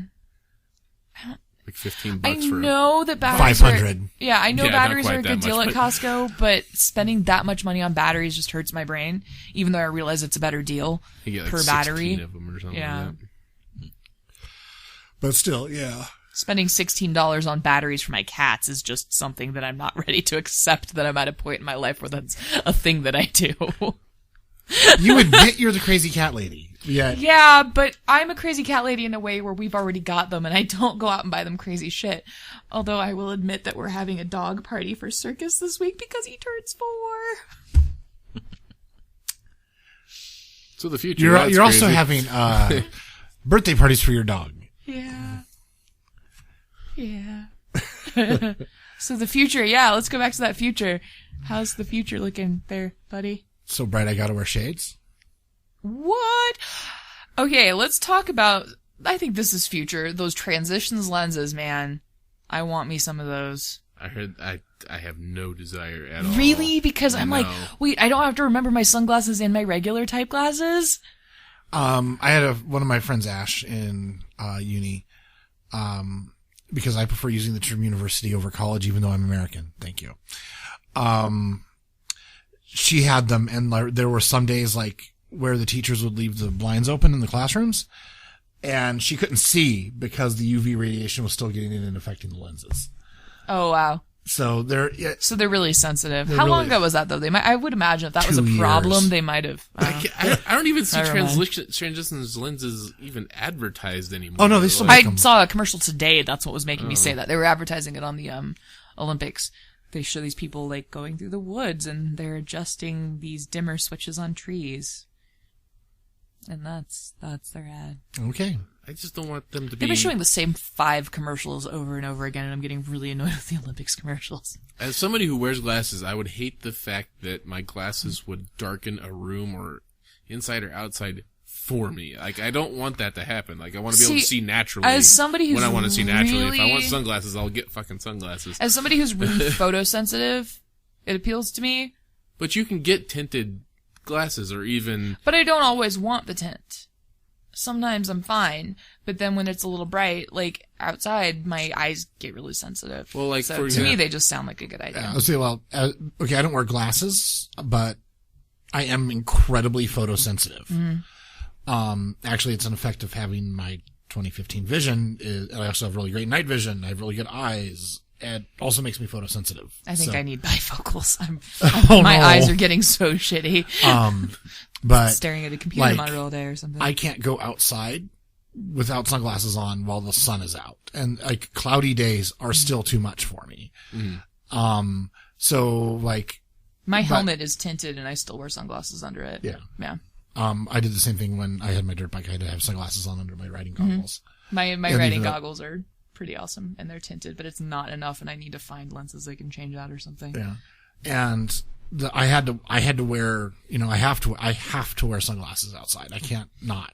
I'm not trying to be stylish. I mean, the ones I wear the frame, I pick the frame shape because of their look, obviously, but, if I have to, I'd wear like, Ray-Bans.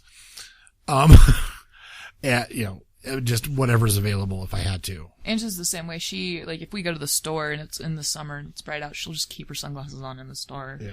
And it's not like she's trying to be hip or cool or Yeah. anything So, like that. Mason, It's, Are you the guy they wrote, I wear my sunglasses at night for? I just made that joke earlier. yeah. You did? Yeah. When? Or no, I did supervise. I never mind. I did Future So Bright. I got. Did you do it in your head and I did it in my head too? Yeah, I think so. Because I thought you made that joke, but I was no, it singing was- it in my Wow. head, so maybe that's But- why. There's No, some I- telepathy happening right now. Oh my We Yeah. don't god, even you know. guys, I don't like it. And then I said it. So Yeah. that Whoa. means there had to be a... Mike, were you thinking it too? Nah, I was avoiding that one like the plague. He was thinking But you were monkey thinking it, tits. though. Mike was thinking monkey tits the whole time. I wear my monkey tits at night. No. Definitely no. No. That'd be a closet furry. I don't know. What? Oh my god, you guys. It's like the opening of Nerd Poker. And I pretty much like anything nerdy, except furries. They're gross. It's true. It's fake. But yeah, no, I don't know. I get the idea of wanting to have it, but like inside, like they will change like inside too if it's just there's just enough UV radiation around. So Yeah, like in here. if I had to wear glasses, I would.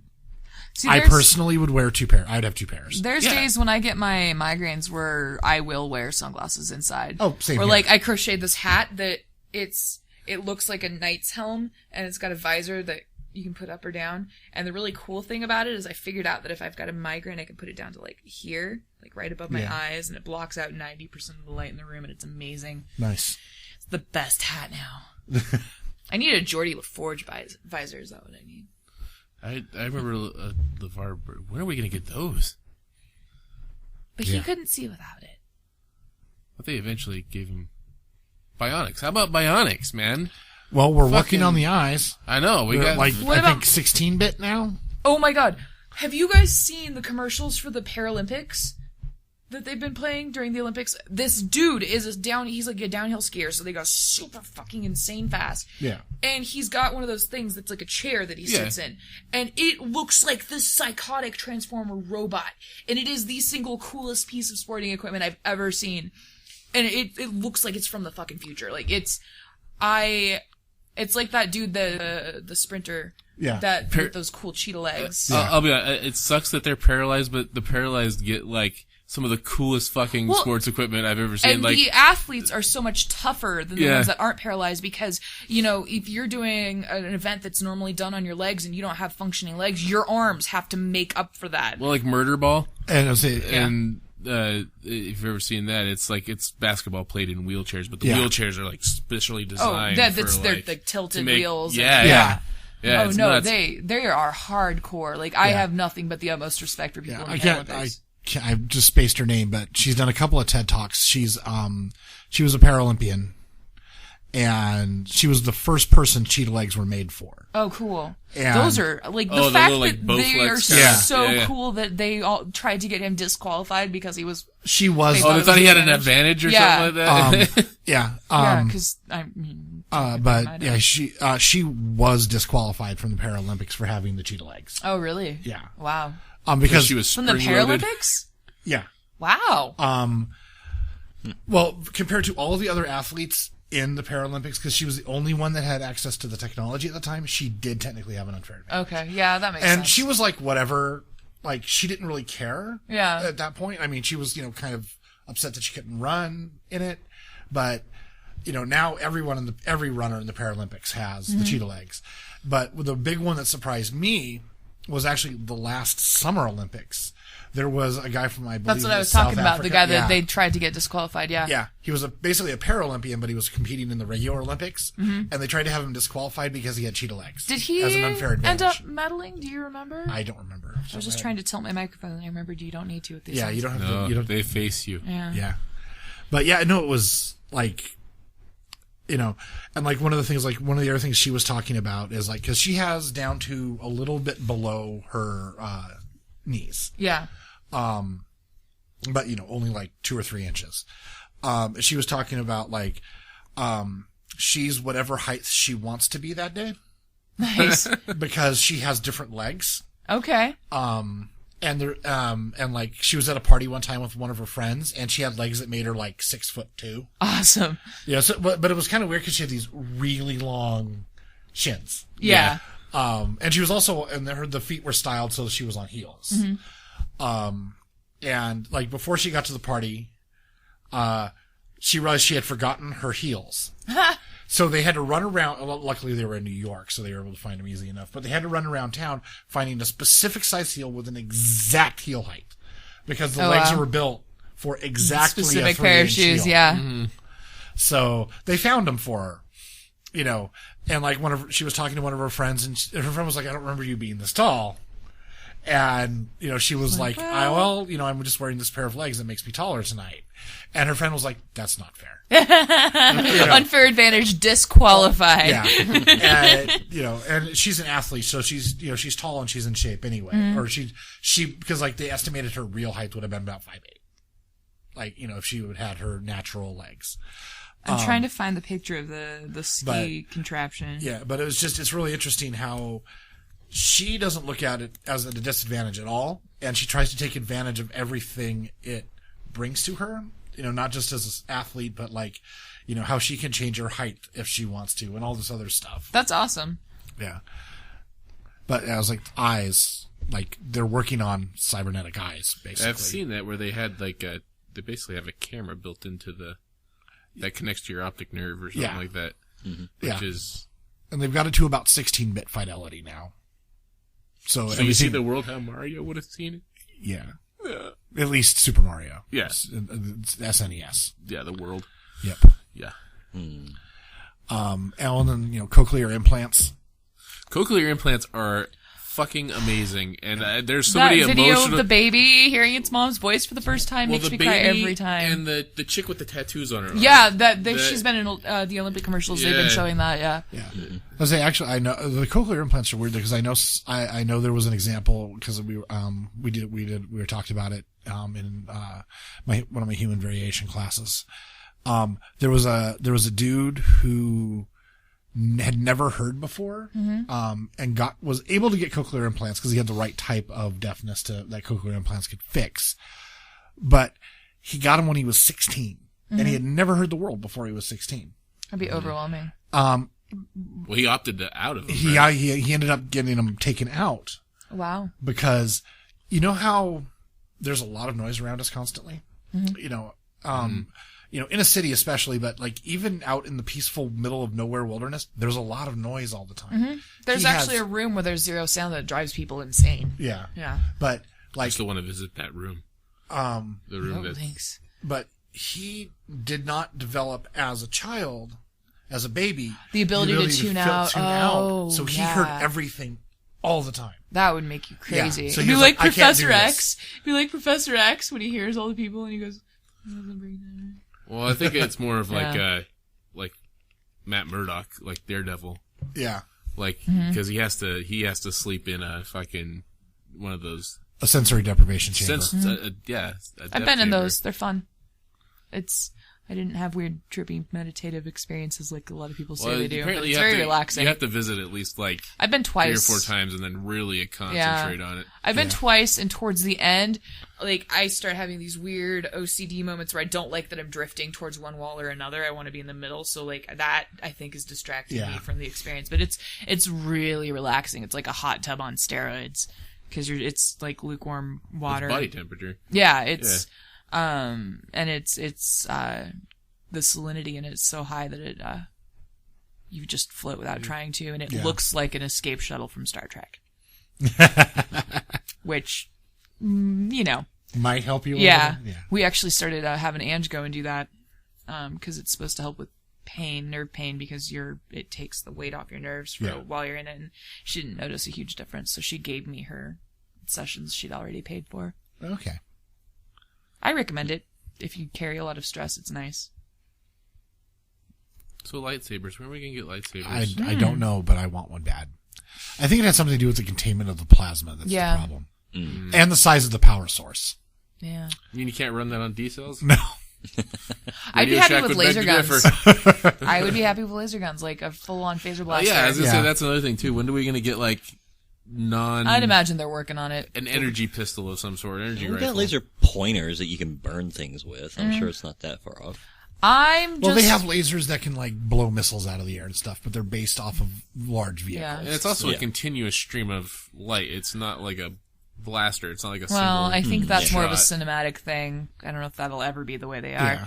But I had a weird we're living in the future moment around the International Space Station the other day, because I found these pictures. I've been scanning in my family's old photos because my mom's horrible at organizing them, and I found these pictures of my bedroom when I was a kid, and I had a picture of the future plans for the International Space Station on my wall. I had a big poster as a kid, and I remember thinking that was the coolest fucking thing I'd ever heard of. And then I was thinking about it. I'm like, that is just a commonplace thing that we hear talked about now. Yeah, it's up there. It's people just up there, and people don't think about it. And when I was a kid, I wanted to be an astronaut. Who didn't? I was not athletic, but yeah, exactly. The fact that, like, we are living in the future. The fact that thing that was on my poster, as a kid is just there, and there's like a Chris Hadfield's up there filming music videos in space, and the space station makes me happy. Yeah, well, you also have like it's like some of the things that like I remember them talking about, like when I was like in the 80s, like you had specialized cars like that went to like the salt flats in Utah and could go really, really fast. Yeah. But they're basically they would break land speed records. But they're basically rocket sleds. Yeah. But before that, like, you didn't have cars over 200 miles an hour. Yeah. And now you can't get your car called a supercar if it doesn't go over 200 miles an hour. You know? And I mean, those cars are beyond anything most people are ever going to afford, but now we've got cars that park themselves. Yeah. Well, yeah, that and like the Google cars. I would never trust the parallel parking thing on a car, just because to me, like, it'll do a better job than me. Well, because you weren't a Boise High kid. Am I right, Dustin? Yeah, mad. And just constantly in awe of my mad parallel parking skills. Like, we went downtown once, and her mom was in the back seat and got out because she was going to direct me into a parking spot. I'm like, I got this. I just go boink, boink. Yeah, and I was in. Even Jen, who attended our high school, is like completely astounded by how well I can parallel park. Especially if we go downtown to like. I lived downtown when I first moved out of my parents' house too, so I think that helped me hone the skills a little bit. Yeah. Because I was literally on 4th and Main. Like, I was right down there. I never had a damn parking spot. You learn to parallel park if you're facing downhill. Always make sure your tires are aimed towards the curb, so if it does start to slide, you could... That was, well, I would say, growing up in the Bay Area, that was pounded us into us in driver's ed because we lived right near San Francisco and there was a lot of hills. So you had to, they were like, curb your tires. And Boise High parallel parking, if you're going to do a shitty job, leave your emergency brake on so people can scoot your car forward. That was, I saw that happen so much. Like, people would be pissed off because they would leave a yard of space between them and the car in front of them. And if enough people do that, that's like 3 parking spaces. So I had some friends that were football players that would go up and check and see if the emergency brake was on and scoot the car forward if it wasn't. Nice. My brother-in-law wants to buy, basically their what are they? They're car skates. Mm-hmm. And basically you can slide them into the tire and they got little mini jacks on them. You can for moving cars. And lift the car up, and then you can like literally got 360 control on just by your hands alone. Yeah. And you can scoot this car wherever you want to, pull the jacks off, and then just leave it wherever you want. Just be like, fuck you, bad parker. Yeah, that's exactly why he wants them. Sometimes Because he said there's this jackass that constantly parks in front of his house, and he has no reason to park there at all. Sometimes there's people that park in those, like, no parking line spaces next to the handicap spaces that are there so people with wheelchair lifts can get in and out of their car. Right. People without handicap permits park in those. Yeah. And I would love to have a pair of those. I would scoot them into the handicap parking spot and then call the cops because they were basically in it before anyways. And now they get a giant fucking They're in the ticket. spot with the lines. You can still call the cops. Can you? Yeah. Oh, yeah. We got one of those spots in front of my apartment. Yeah. So we got like a handicap, the spot with the lines, and then a handicap. Oh, I see people parked there all mad. the time. We get, I don't know, probably 2-3 cars a month at least that get towed there. Good. Because oh God, it makes me so angry. I mean, we've got a handicap permit in the car, but if Ange is not in the car with me, I would never use it. I would never use one of those spots. Right. Like, I don't understand the people that are like, I'm in a bigger hurry than you. I'm going to park in this spot for people who can't physically move. Yeah. Douchey. What we need to have for our future is those Amazon drones need to go around parking lots and just keep an eye out for douchey parking behaviors. Like, I have a fancy car, so I'm going to park sideways in 3 spots. Actually, yeah. And what they need to do is when they find the douchey parkers, is they need air-to-ground missiles? No. Oh, because that's what I was thinking. That causes collateral damage. Okay, yeah, that's true. Then the people park next to them get Yeah. And space lasers. No. Again, if you cause them to explode, collateral damage. Singe marks on the cars next to them that were minding their own business. Yeah. Yeah. No, what you need is you need to get the drones like with powerful enough engines that they can airlift those cars to an impound lot. No, not just to an impound lot. Okay. No. To the top of the building so they can't get down. That would be good. Because that's no. What happens is that they lift your car and they take it to the nearest driving school, and for 24 hours your car belongs to the driving school. And that 24 hours does not start until the next business day for the driving school. Okay. Student drivers get to drive your car for 24 hours. We can use this to create jobs. So the people that are in charge of using the drones to police the handicap spots can be people that are physically disabled and can't work. That could be their job. That works. Policing the handicap, because Ange would love that. She'd be like, haha, fucker. Like, it would be great. And then they can have jobs and parking places. They'd be like vigilante superheroes. Where's that drone technology, Dustin? You tell me. In my dreams. I mean, also drones. That's another thing why we're in the future.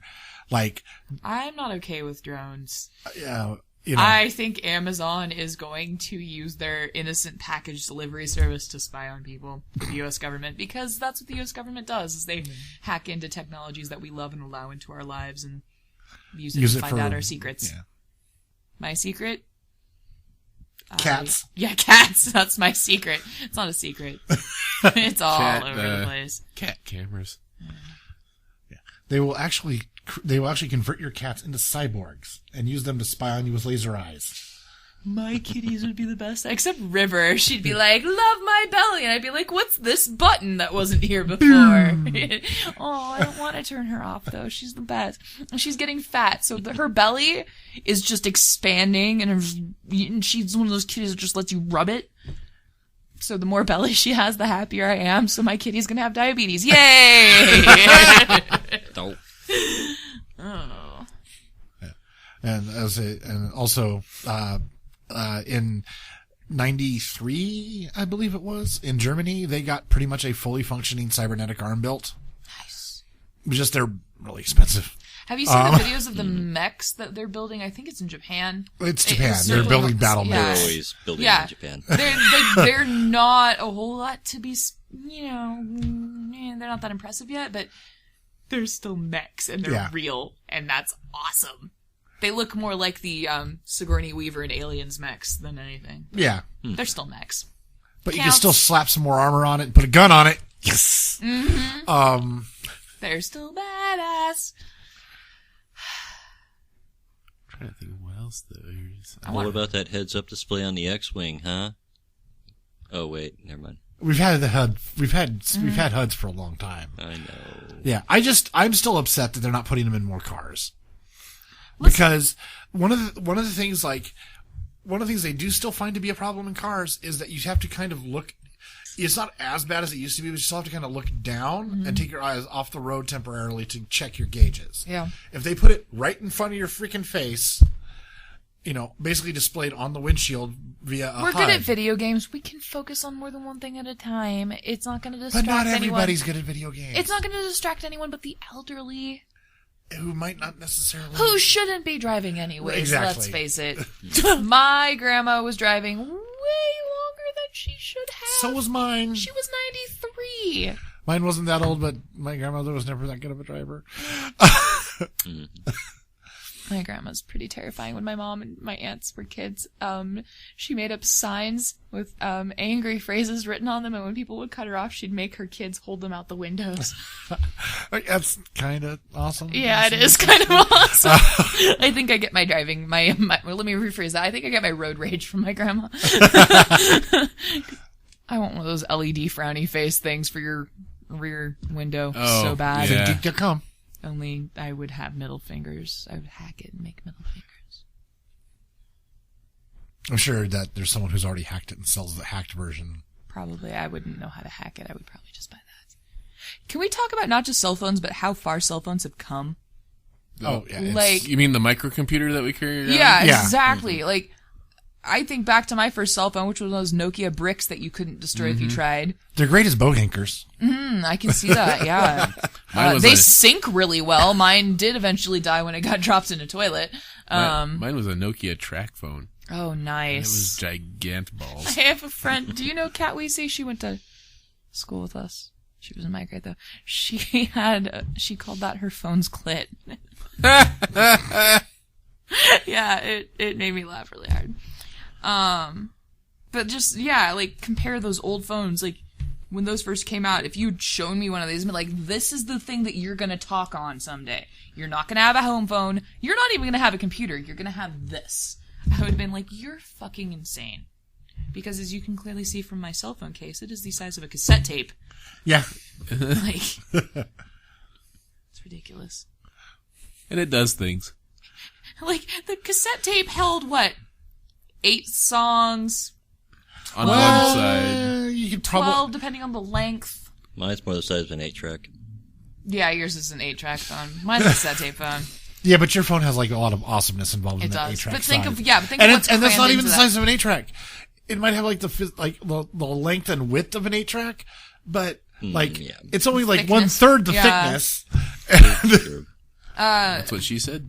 Oh, Jesus. Like, this thing's the size of a cassette tape, and I have so many apps on here that I had to organize them by the color of the icon just so that it was easier for me to find where the fuck I put things. You know, you can make folders. Yeah, I know. I can never remember what folder I put things in. This works better for me. Games go in games. Yeah, but other stuff. Social media goes in social I media. don't have a lot of games or social media. I have a lot of, like... do you have Facebook? I deleted Facebook off my phone because I was spending too much time on Facebook. Do you have Pinterest? I have Pinterest. Do you have Instagram? I have Instagram. Twitter. I don't know. I never got into Twitter. I was telling Nikki this the other day. I was like, I love the fact that I run a podcast with people who next to never use social media at all, except for me. The reason I'm next to never using social media is because I was on it too much. I'm cutting it out because that time that I spend scrolling through my feed reading articles that piss me the fuck off, that's that whole thing with the add the words, but people getting arrested internet. is the thing that triggered me. Yeah, I'm trying to spend less time reading things that make my blood pressure go up because I'm trying to be a healthy, well-rounded adult. So rather than scrolling But through I thought part of being an adult was to feel a constant simmering rage and hatred of the world. But I can get that from the news. I can get that from watching the local news, and then there's no added punch in the face of a comment section after it. Like, I can just get that news and not read all the assholes who have things to say about it afterwards, whose opinions I don't even care about. Why am I reading them? Like, Jesus. I'm tired of being angry all the time. And at least with Pinterest, I'm getting ideas for things. Like, I saw this graphic that was comparing Pinterest to Facebook. It's like, why are all your Facebook friends showing up on Pinterest? Here's Facebook, and it's just people that are like, your opinion's stupid! Look at my opinion! Now look at these puppies! Now your opinion is stupider! And then it's like, here's Pinterest. Look at this cool thing I made, you guys! And that's why Pinterest is amazing. I make stacks and stacks of ideas of things to make, and then I never have time to make them. It's great. But now that I'm on social media less, I'm having more time to make them. Yay. I I don't know. My thing is that I've used social media to keep in touch with a few friends that are moved away or I have reconnected with because of when I had to move away from California. And I don't have much other cause to use it. Like, I'm not like big into it. I've never been big into it. You know. I'm tired of running into people I haven't seen in 5 years, and they're like, oh man, that thing you did the other day. I'm like, I haven't talked to you in a really long time. This is weird. I'd rather have a conversation than have people just look at pictures of things and then know things about me without talking to me. Yeah. But I'm not deleting Facebook because I can't remember the passwords to fucking anything. But Facebook login, that I can do. And it is good for keeping in touch with people that you don't see a lot. But that Facebook, how about that as a future living in the talk good thing? Yeah. No, there's no talk good in that sentence. Oh, talk bad talk. Yeah, a while ago, Like if my you ever brain wanted got to talk encrypted to right old before I friends from lost high root. school, you'd have to wait till your reunion. Yeah, we're part of Dustin and I at least. Sorry. I love you, buddy. We're part of the generation one of the last generations that's really into Facebook but remembers a time before it. Like... Yeah, I can't... Okay, here's the thing. I have an idea for a show that I've wanted to do for a while as a special guest. I have a 13-year-old sister-in-law. Yes, and I want her on the show because I want to know what her brain registers with certain things. Like, she grew up in a world where Facebook was already existent. Mm-hmm. I mean, at least for her to access. It may have not been around when she was born, but because it just turned 10 recently. It's been around since she's been at an age where she could realize comprehend. it was around. Yeah, I mean that she's integrated into it. That's Or like that's all those what she people knows. who've had children that since they were pregnant with them, they've been putting their pictures on Facebook. So these people's whole lives are going to be there. And she's also a part of the YouTube generation now. So her celebrities are fucking just people who vlog. That's all they do. They talk hate that about word so nothing. much. It's not a vlog is one of those words where I'm like, stop smeshing words together. Doesn't make them better. But Sorry. Well, but it's one of those things where it's a video blog. I get it. You're right, but would you rather say video blog every time or vlog? It's easier just to say vlog. But it's stupider too. Yeah. So there's like these people. Evolution of the language. Yeah, no, de-evolution of the language. Our language is going to shit. It's blog, it's Oh, it's big, God. it's heavy, it's wood. But okay, but If we ever do a vlog, can that be the intro to it, please, please, please? How can it be how can it be the de-evolution of the language, considering it's a progression forward with the modern technologies that But are presented things like to the language? AOLisms, are they even called that still? They came What do you around mean by because AOLisms? Yeah, I don't even recognize. LOL, WTF. They were called AOLisms for a very long time because I they have came about. never heard that at all. Of course, it's also possible that I'm Googling ignored it now. AOL Yeah, passionately. That was the internet at my house growing up. You mean the coaster discs that showed up in our mail? Yeah. I've still got a stack of them like that. Why? Coasters. No, Yeah, really, no. I do use them as coasters at my house. It's an actual word. Do you have floppy ones and CD ones? No.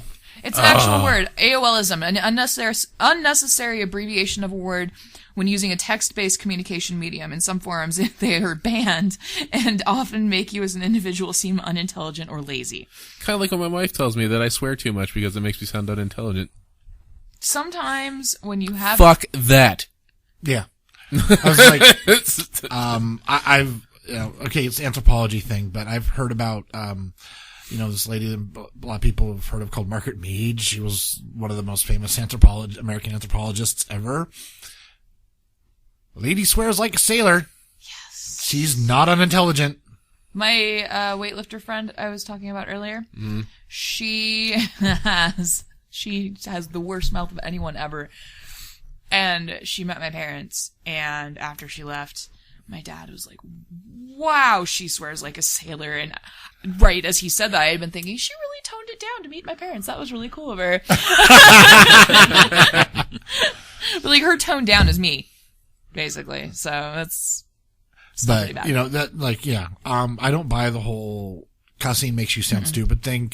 I have a very high IQ, and I could just add flavor to the just conversation. like the word fuck. It's a good word. Yeah. Deborah on Dexter has the most creative uses of the word fuck ever. You guys need to watch the show. I swear more after watching that show. Because have you seen it's Dexter's sister, and she has the biggest potty mouth. It's just like, fucking fuck, like, all the time. You've seen the YouTube video that was made with it was like done like a 1950s like teaching video.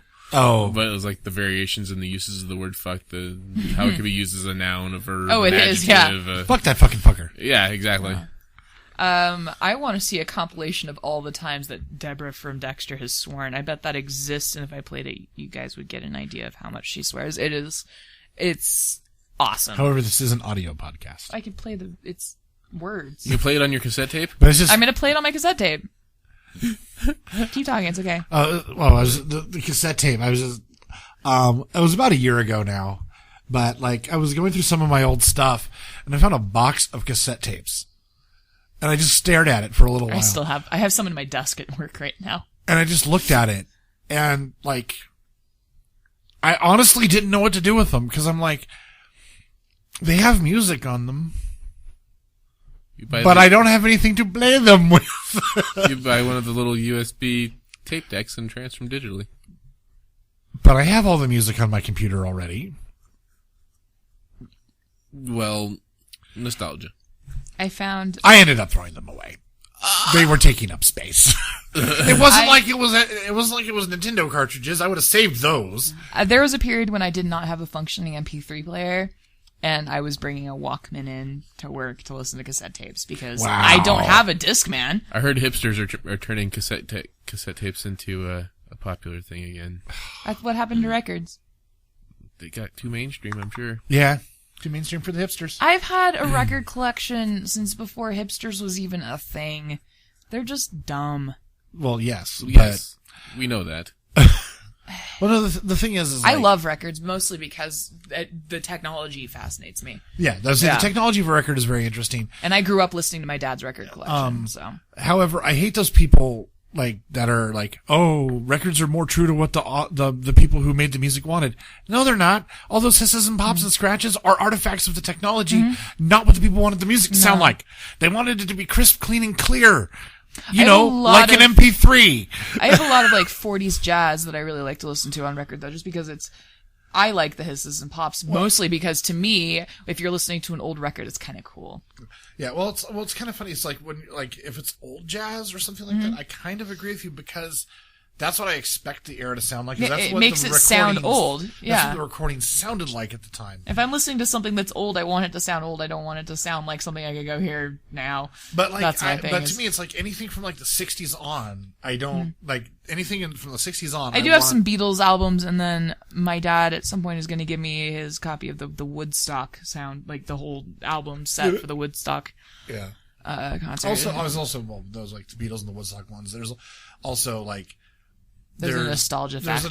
But also besides the nostalgia factor, there is a bit of like cultural historic value to those because like, yeah, okay, the Beatles were a performing group. They were out, they were musicians out there to make money like all musicians are, but they changed music in so many ways. And 50th anniversary was this weekend. Yeah. And, Woodstock changed, like, it was like, one of the seminal points of an entire generation. And his mom didn't go to Woodstock because she had to work. I love that so much. I'm like, you are not a good hippie then. Yeah. Okay, I found this thing that I have to play. My mom didn't go to Woodstock because she wasn't old enough. Yeah. Okay, it's a fucking fuck compilation that we're gonna listen to. Hopefully. It's going. Slowly. Playback error, my ass. So this coming from new technology, by the way. Yeah. Shit. Oh, I wonder if it's because it's just full of fucks. Lots of fucks were given. It could also just be that, this person has made it so it's not available on mobile devices. Why do people do that? I don't want an intro. I want fucking fuck. Hey guys, we're here on the eve of... Stop talking. Do the fucks. Fucks given because I want the fucks. We're gonna earn that explicit There's a tag fuck today. counter. Oh, sweet Mary Mother. Fuck, that's good. Give me one shot, I put a bullet in the fucker's head. Not fucking funny. I'm a trophy fuck. Yeah, that one never fucking gets old. Ice Princess. Fuck. They're actually counting how many times she's sworn. You're gonna be so fucking stupid. Oh, fuck off. What damn fuck are you doing up so early? He's fucking perfect. You and Rita fuck quiet too? Just say you're sorry and send some fucking flowers. Who the fuck? Who the fuck are you? And These are not the creative ones. No. You fucked up, Dex. She usually says something like fucking fuckity fuck. And just, yeah, anyways, that was not as entertaining as I Thank you, hoped. Nikki, for properly earning us our explicit tag for the evening. Yes. Oh, because the 5 minutes on tampons wouldn't have done it. Well, yeah, but we weren't talking about fucking tampons or anything like that. I'm sure I said fucking tampons at least at one point in the conversation. So we got about 5 to 10 minutes left in recording here if we wanted to make the 2-hour mark. I'm sorry for wasting it on a shitty audio montage of Deborah Morgan saying fucking non-creative ways. Oh no, I don't mind that. It's just that we've narrowly touched on an actual topic this evening, which is fine. We tend to ramble. No, we did a decent job talking about science because our news articles hit it. Yeah. Well, I was going to say one thing I could possibly end the show with. Technologies that have not yet come to be that we would like to see from science fiction. Let's end it on awesomeness. I want full-on replicators. We've got the 3D printing going on. I want somebody to figure out, like, if they're talking about 3D printing molecules, could they 3D print food molecules? They have. But, like, not just I printed meat, but full-on I printed a cheeseburger. Like, Not with just the yet. molecules. Like, I want to see that. I think that would You want your tea Earl Grey hot. Yeah, I want to 3D print myself a cup of fucking tea. Nice. Including the cup. Teleportation. A kitty mug. That's what I want. I don't want teleportation. That's Technological scary teleportation, to me. like beam Transporters. me up, Scotty. I've type seen stuff, The Fly yeah. too many times. What was the old one, not the Jeff What was the Goldblum one with Either of them. Ew. Yeah. What was the one with the it was like weird. It was time traveling and teleportation. It had Paul Walker in it, where he basically got quote unquote faxed back in time. Oh my god. I had a friend whose mother thought that when you sent a fax, the paper rolled up and traveled down the wire. I know. I've met people like that, and it scares me. It's cute, but it hurts my brain. Yeah. But I think proper teleportation. Like if we could do it Star Trek style, that's got to be next in line. I do not volunteer to be one of the first 1,000 people. Oh no, that they teleport. no. Yeah, I would not be a part of that test group. I don't want to like be dematerialized and then come back without a kidney. Yeah. If you're lucky. Well, remember, there was that one time when Scotty used a teleporter to dematerialize himself into, and put and program the teleporter to go into a loop to, make it so they didn't age while in the teleporter, but were safe in the teleporter from whatever was happening That's around them. because Scotty's fucking badass. Well, yeah, he is Scotty. I like Scotty. Mm-hmm. I want commercial space travel, actually. Commercial space travel would be At an cool. affordable price for the average human. I haven't been on a vacation in 8 years. I would be okay going the next 30 years without a vacation if it meant my first vacation got to be into space.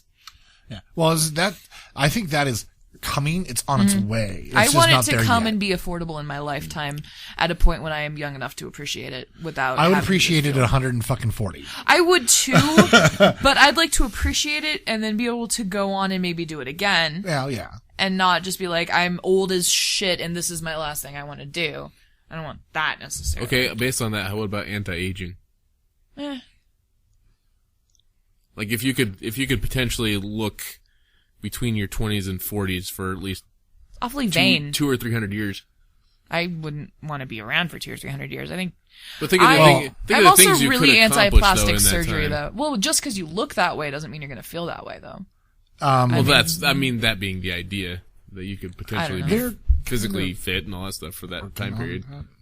Oh, I know they are. The kind of people that gravitate towards things like that aren't the deep thinkers, the great minds. It tends to be people that are just vain and have a lot of money and don't want to look their age. And To me, it's not even the look. Like, if I wanted to change my look, if I was transfer my genetic- brain to another body. If I was genetically 20, yeah, according to my genetics, I would want the look of being 20 too. yeah. Just so people know my relative health levels. and Yeah. things. But like the idea of extending life, I'm both for it and against it because Longevity runs in my family, and I'm already concerned about how long I'm probably going to be around. not over 129 years probably. No. We actually think that is the cap for humans is around 130. 120 to 130 is just, no matter how healthy you are, the human body just kicks it after that because it just doesn't. You just turn into goo. Well, not quite, but that would be kind of funny. Yeah, just face a bow. Just a Just like- disembodied head floating in a tank. Yeah. Poor Jack. He was so handsome. My head exploded. But they're working on, because there's actually a chain on the end of your DNA that gets shorter every time your cells replicate. That's basically the death trigger. Yeah. They're working on resetting that chain, basically making it longer again. I think it is interesting, and I know it's inevitable because what's the one thing that we as humans fear the most? Is death. Death, yeah. And there's some people that I think it would be wonderful, like the great thinkers, people who, people like Einstein. If that had been around for him, think of what he could have accomplished. But I just have a feeling that the people who are gonna go for that. They're going to be the rich and powerful. Yeah, not it's the going to be impor- a certain kind of person that really, honestly, the world does not need to live longer. Right. Like, I'm excited for the time when old, bitter douchebags die out, and if we get to a point where anti-aging is really in effect, that's not going to happen. Yeah. And I think that in order for the human species to continue to evolve and change, we need a change in, for lack of a better word, the stock that's available. And if people aren't dying out, all that's going to happen is the population's going to grow. We're already at a point where our planet can't sustain us. That's actually a fallacy. You totally just described the latest Torchwood season 4 Miracle Day. Like everything you just said, like basically a miracle happens. I've seen it. Yeah, people can't die. Yeah. The Yeah. population See, sucks. and a lot of shows have touched on that. And I don't know. I don't think that it would be a good thing necessarily to live indefinitely. I mean, And I wouldn't say indefinitely. I would say they probably have well, to put no, a but cap on people it, are going to shoot for that. I mean, we're not the Time Lords. We don't have this self-restraint where we can put limitation on our regenerations. I went places. I think that humans are good at breaking rules and figuring out how to test their limits. And I think that if we figure out this anti-aging thing, people are going to push it as far as they can. And I think that is a thing that wouldn't necessarily be good, in my opinion, because the kind of people that are going to want to live forever are the kind of people, politicians, for example, are going to be the kind of people that are going to want to live forever. Yeah. Do we really want immortal politicians? No. I don't know. I think it's going to happen, so I think it doesn't matter what I think, but that's why we have term limits. Yeah, well, not enough. Yeah. Don't get me started on this last week in politics, but yeah, I don't know. It's like plastic surgery. You know, I've undergone a very extensive weight loss, and my stomach is starting to look like a raisin, which is a really great thing. But I'm not the kind of person that would ever go get like a tummy tucking surgery, because that to me it's kind of like a badge of honor. You know, it's proof that I went from that body to the body that I'm shooting for. But wouldn't the scar? See, here's the thing. Let me. Okay, you continue. I'll do my. It's just the kind of people that have a tendency to physically modify their bodies on a surgical level. I'm assuming would be the kind of people that would do it on a genetic level. Like, not necessarily. Not necessarily, but there would be a very severe overlap, I think, in customer base between the two. And those kind of people tend to be Jersey housewife. I have a lot of money. Not necessarily. No, but part of it is that you're looking at it solely from a Western cultural perspective. Yeah, I am, because that's the cultural perspective I have. But like the cultural thoughts on like plastic surgery, for example, vary greatly. If it's used medically, well, I think it's fantastic. Medically is a totally different category. Hair lips, burn victims, all that stuff. It's amazing what they can do to. Yeah. But that's different. Yeah. Because like, for example, in South Korea, cosmetic surgery is commonplace for men and women. Pretty much everyone does it, and they don't think twice about it. It's just, which to me is it's just almost a rite of passage in Korea. And that's just their cultural value. Is that any worse or better than America's cultural values that defame it? And like, but my thing is, what's wrong with the way you are? Why do you need to have surgery unless there's some sort of physical defect? Go. I'm raising my hand. Yes, go. Okay. To rebuttal on what you said earlier about your stomach shrinking and starting to look like a raisin. Yeah. Okay. Here's my counterpart to that. Yes. If I'm in that situation and I just got done busting my ass for a year or two. You're also a man who can walk around shirtless. I consider that to be a different thing. But to get to you could wear a belly top. I never would though. No, you never got to that point. Yeah. But it's not illegal or outside of the realm of. But if I were a guy and legally able to walk around shirtless, I would consider the stomach surgery because it's a thing people see. But here's the thing. I mean, well, you could have chicken wing arms. I mean, I do. I have the unfortunate man boob thing going, and I got a feeling that those will just deflate and just flap there. God, that sounds horrible when I say it that way. But it does. But you know what? It's better than keeping them. It's I don't know. But the thing is that if I've worked myself that hard to the point where I finally got a body that I can appreciate, I would want it to look as good as I possibly can. See, to me, the battle scars, the loose skin, it's like pregnant women.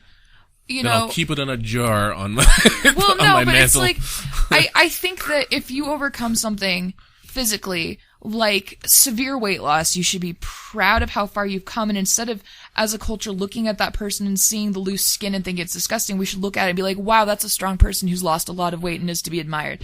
I don't know. Okay, it's I a cultural agree. thing. I agree. And I think that by encouraging people to do things like get plastic surgery, we're encouraging them to be ashamed of that. But it's not. Nobody's encourage it though. I'm doing it under my own. You're making the assumption of the encouragement, whereas I have. Well, just because from a pop culture standpoint, it is a thing that's glorified. I don't know.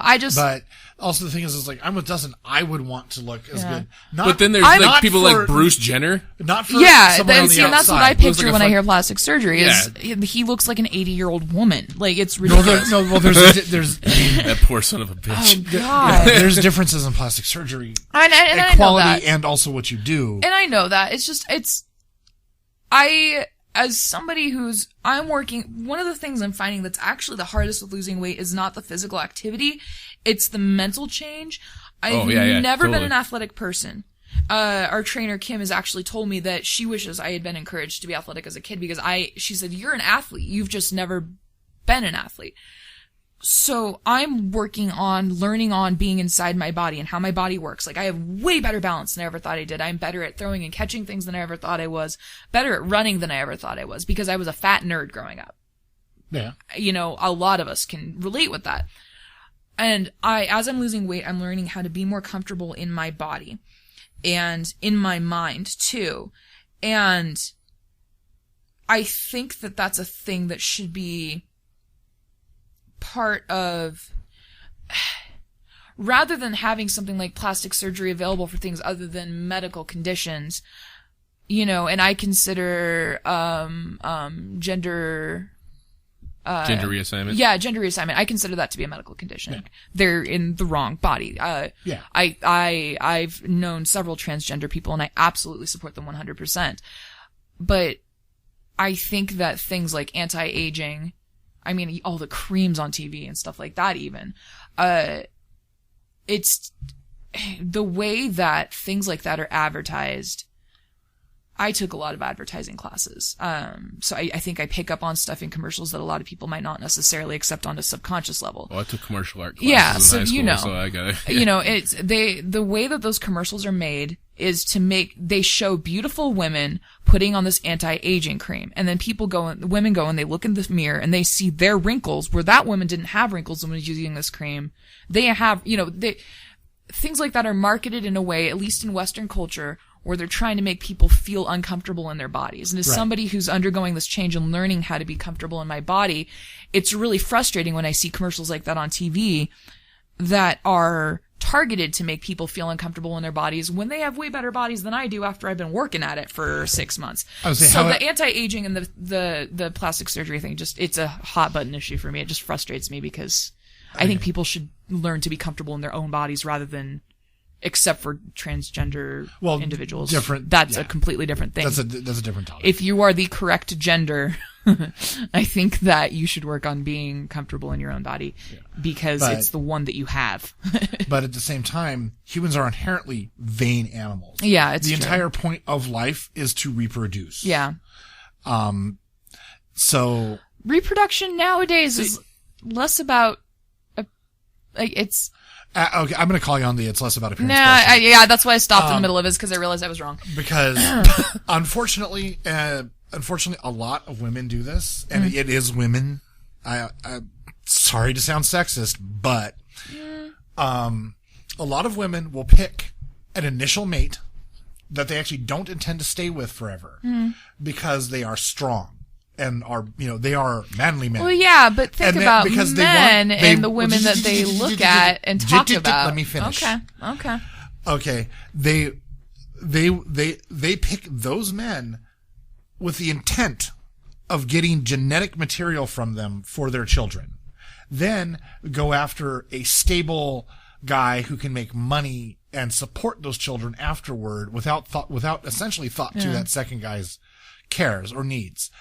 Okay, now for the men thing. I'm not singling out one gender. I'm not singling out one gender. We're all fucked up, you guys. It's okay. It's totally okay. Men essentially look for women they think are going to be good breeding partners to pass on their genetics with. Mm-hmm. Men, however, we can do it more often because of that. We don't have that 9-month time frame if a woman gets pregnant. So men are also inherently more cheaty. Cheaty is a fun word, but it means not fun things.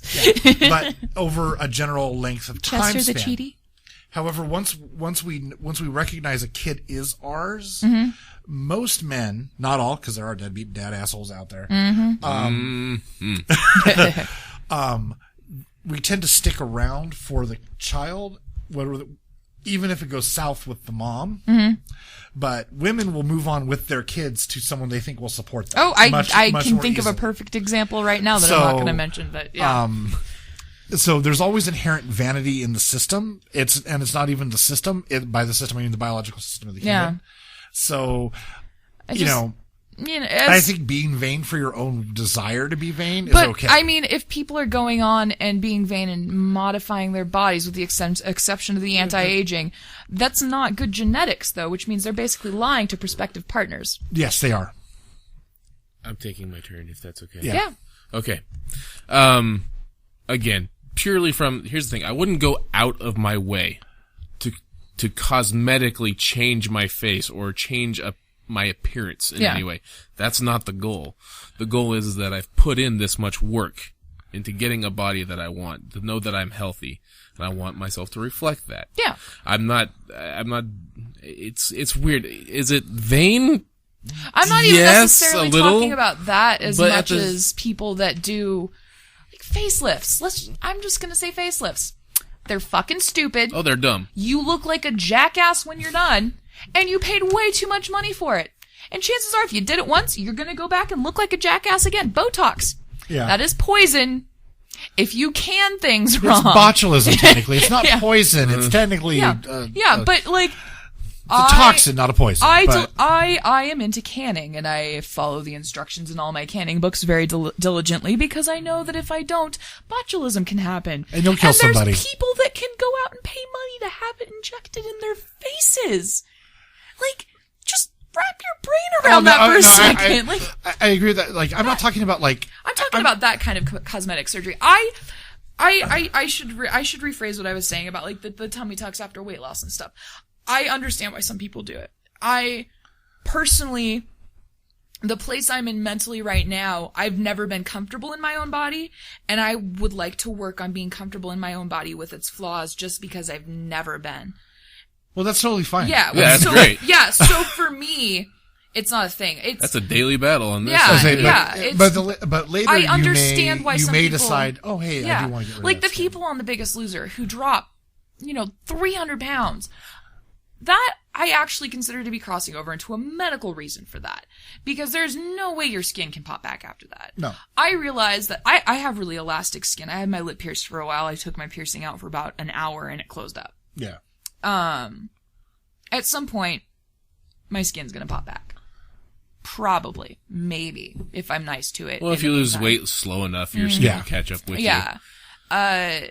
But I know that there are people out there that don't have that, and I'm not trying to say it's not right for those people. I'm just saying, for me personally, plastic surgery and the thought of anti-aging stuff and messing with genetics, it just gives me heebie-jeebies. You know what the weird thing is that I have a really, because it's mostly just because we don't have another term for it, but the terms like plastic surgery and corrective surgery and stuff like that are very hard for me to comprehend, even though we don't really have another term for it, because it does sound vain when you call it that. I consider corrective surgery to be more of plastic surgery for a medical reason, though. Like, in my brain, I don't know if that's the actual distinction, just when I hear that word versus plastic surgery. But what's to correct, because you're already the way you are? Well, but I mean, people, like I said, with hair lips or... Oh, I see. Yeah, okay. I got you. Like, there's kids out there, like, you see all those, like, in some magazines, you'll see pictures of kids who had the surgery, and, I mean, it's hard to go through life with that. Medically, they need to, and I mean, like, especially when you see the pictures of kids in villages in third world countries and, the charities that pay for them to get those surgeries. There's a lot of really superstitious civilizations still who kind of shun kids who were born with that. Well, also, it's hard to eat and hard to talk. Yeah, it's hard to eat, it's hard to talk. But that's corrective surgery in my brain. Medical terminology, it's plastic surgery. Yeah. My uncle. But can they use corrective surgery for things like Botox and facelifts? And I mean, is that still considered? Go. My mom continually gets Botox injections in her neck to correct a nerve issue she has. Her head is turned slightly naturally. Yeah. Like Oh, this, so like it this keeps feels the nerve. this feels straight to her. Like So the that fact- deadens the nerve and makes so it her deadens head. the nerve, so she can actually hold her head straight. Interesting. I've never actually heard of So it about- being used for a reason like that. About once a month, my mom goes in and gets a Botox injection. See, and I consider that to be in my brain. Hearing that doesn't give me the heebie-jeebies that plastic surgery and boob I jobs agree. and stuff does, because that's a medical need. That's when you inject it into your face and you have no expression for a week. oh my god. And so it's Creepy. I've seen pictures of but people I who have done it. great skin. No, you don't. Your cells are dying. Well, your cells are dying anyway, but Oh. How about boob jobs? From a man who has frequented the strip clubs.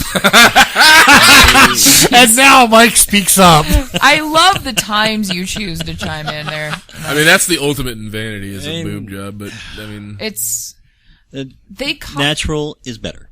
It really is. I do know. there's a few exceptions. I know someone who's had Breast cancer. breast reduction And because her boobs were naturally so big and she was a very short woman. Again, medical though. Huge back problems. Yeah. So Yep. she had a reduction and it was amazing. Like you could tell she just wasn't in pain anymore. But yeah, that's And I bet she looked symmetrically better too. yeah, and she was just a happier person. Yeah. And it was great. But I mean, like This you hear podcast about took a really weird it's, turn. it's scientific advancements of a type. But yeah, like the you hear about all those porn stars and stuff that get the giant Oh, yeah. watermelon jugs that then later have them removed because they have crazy ass back problems. Yeah. Like I have a friend, she has like, what's above a double D? Is it technically a triple D? I don't really know that. I much. There's don't triple know. D, there's E. I mean, She has, it's based on, well, I know it's based on ratios, but I don't Yeah, know the lettering system. yeah. I buy bras like once a year when I have to. I'm the worst girl ever on this topic. But like, she had larger than double D cups. Oh God, I can't handle how big my boobs are. I can't even imagine. And That would be awful. But You would not be able to find shirts that fit you. she did. They were tight around But the chest, they but would be huge everywhere else. Like Boob bridge. no. they catch food though, which is nice sometimes. But like one of her favorite topics to talk to me about when she was drunk was her boobs. She would bring it up, not me. Yeah. I'm just going to clarify that. Yeah. And she was talking about whether or not she wanted, like, she was always talking about whether or not she wanted to have surgery to get a breast reduction. At least she wasn't talking about an enhancement. I would have been like, no! But Did she end up getting the surgery? she hasn't decided yet still. And I'm like, well, why do you want it? I mean, this is my reasoning as, as me, is why do you want it? And she's like, well, and the thing is also precursor, she has had a back injury before. Like, not just strain from her boobs, but like honest to goodness back injury. Probably I'm made guessing it a the lot boobs are harder to heal. exacerbating it. Yeah. Right. And Yeah, it is yeah. exacerbating it. And she's like, well, I should get it done because of my injury. I was like, well, why do you want to get it done? I'm talking about her desire, not any Not possible, should. Not not the any need. possible Yeah, medical the need. want, not the need. Right. Yeah. And she's like, well, guys always just stare at my chest. I'm like, Well, you're talking about it right now. the thing is like, I'm looking her in the eye as we're talking Yeah. about, or, she's doing this. So it's kind of hard to look her in the eye, but because her eyes can't focus on them. But She's drunk. yeah, it's because she's drunk. But I'm just like, is that why you want to do it? Or do you want to do it, do you want to do it because she always brings up the health concern too. I'm like, if the health concern is really why you want to do it, then definitely go do it. As far as the whole guy thing, I can't make that decision for you or even help you with that decision because my general opinion is fuck what other people think. Yeah. Even if they're being rude and going, hi, how are you? staring down at your tits. That's not your, I can honestly say, thankfully, I never had that problem. but it's just, to me, it's like, fuck what other people think. If you want to get it done because of the medical reasons, to get it done because of the medical reasons. If your only thing is that you're disgusted at what someone else is doing around you, fuck that. Don't do anything. See, and I'm working on having more of that attitude, that comfortable in your own skin. If other people don't like it, then they're probably not people whose opinions matter. Right. Attitude. That's a hard attitude to have. And like, she's like, Sometimes it is easier, I can see, to have right. a But surgical... like a reduction for her, they would reduce her to like a double D or a D. Like still on the above average end of things. So that's not going to stop that problem. Right. So, I mean, if the surgeons are like, no, okay, we got to go back to a C or a B because of how, fucked up your back is, they would, but they wouldn't reduce her that way unless they found that, yes, definitely they needed it for medical cause, just because of the drastic change. So, like, it really wouldn't stop the problem of guys staring at their boobs. No. Well, and honestly, guys are going to just stare at you boobs. have boobs Yeah. looking, man. It's honestly, happen. humans stare at boobs, as actually what they found out. I will admit, I like boobs. Boobs are great. I don't even Amen, really want to sister. comment on that. Whatever, monkey tits. And you know what? Ange doesn't have the biggest ones, but they're still there. Yeah. And that's good enough. So no matter how much you reduce them, Yeah. Well, they're still there. the thing is like, they've actually proven that all humans look at boobs. They are a food source when we're young. That's exactly Yeah. it. It's a mom thing. It's totally a mom thing. Yep. And they're hot. That's for guys and lesbians, but Everyone at this table. everyone at Let's this just- table. But because last time I checked, I'm not gay. Mike's not gay, and Dustin, yes. But Well, you were have talking the about wife that are in kissing him denial, earlier, so. which I've done, and it's okay. I like my wife's boobs. Thank you. But no, Jen it's- hasn't listened to this podcast yet, so we'll see how long it takes for her to catch I know, Ange doesn't listen to podcasts, but no, it's but she would be in on this Somebody's conversation. gonna tell her. She would be in on this conversation. She'd be like, no, boobs are great. Let's talk about boobs more. Let's go. but, So, it's like, I feel like I'm allowed to say that. yeah, but yeah, it's the thing is like, I keep trying to, that's one of the things I was trying to get through her was like, Yeah. and like her boyfriend also tried to get it through to her that guys aren't going to stop looking because they're a little bit smaller. No, they're if, not. If you're going to do it, If anything, they'll look more because she's going to be more uncomfortable with them when they're a new size. right. Well, not even So- that. I mean, it doesn't even. But her body language is going to be different in drawing attention to them after the surgery. Here's the thing: do her are her boobs proportionate to her body? Are they Scarily, yes. Like, So she has hips to match. she has hips to match. She has My friend that had the reduction surgery was hips to match, shoulders, Yeah. she's she was very, not built for she those. was, my friend was very proportional. Yeah, see, my friend was very, very not. And But More of a Soleil Moon Fry thing. yeah. Yeah. Wow, bringing up my age there. I Punky I got Brewster it. all the way, baby. You ever watch Punky Brewster? Yeah, I just said I got it. Oh, yeah. That's how you I should was saying, if you know who Soleil Moon Fry is, you watched Punky Yeah. Brewster. Yeah. I liked her socks. I knew you would have. I wanted her socks. But, yeah. Yeah, so like, Yeah. and like breast augmentation, I'm not like, I have to agree with Mike. Natural is better. Well, if you have but- had a mastectomy, but if you've had a mastectomy I've got several people that I'm close to who have had experienced and or are experiencing breast cancer. yeah. And if you've gone through that, I mean, they do make bras that are padded on one side. Right. So it's not necessary. But ultimately, in that case, you're going to be more comfortable with Right. an No, implant. But there's Yeah. there's a self-confidence issue there. Yeah, too, so, and that's, I I mean, mean, you've been through this horrific ordeal, and Yeah. I don't want to, I feel like I came across sounding way too judgmental. All the things I was saying about plastic surgery are for me personally. Every person has their own individual circumstances they're coming from, needs they need to fill mentally and emotionally. There are cases where even plastic surgery, as I put it, for vanity, are necessary to certain individuals.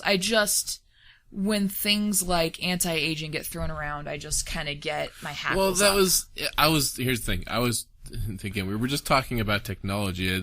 Medical technology is still technology. Regardless of the ethics behind it. Yeah. is like, how close is that a technology to, I mean, cause that's something that's been vied after Did they for finish mapping generations. the human genome? Oh yeah, a long time ago. Yeah, Like a decade so- ago.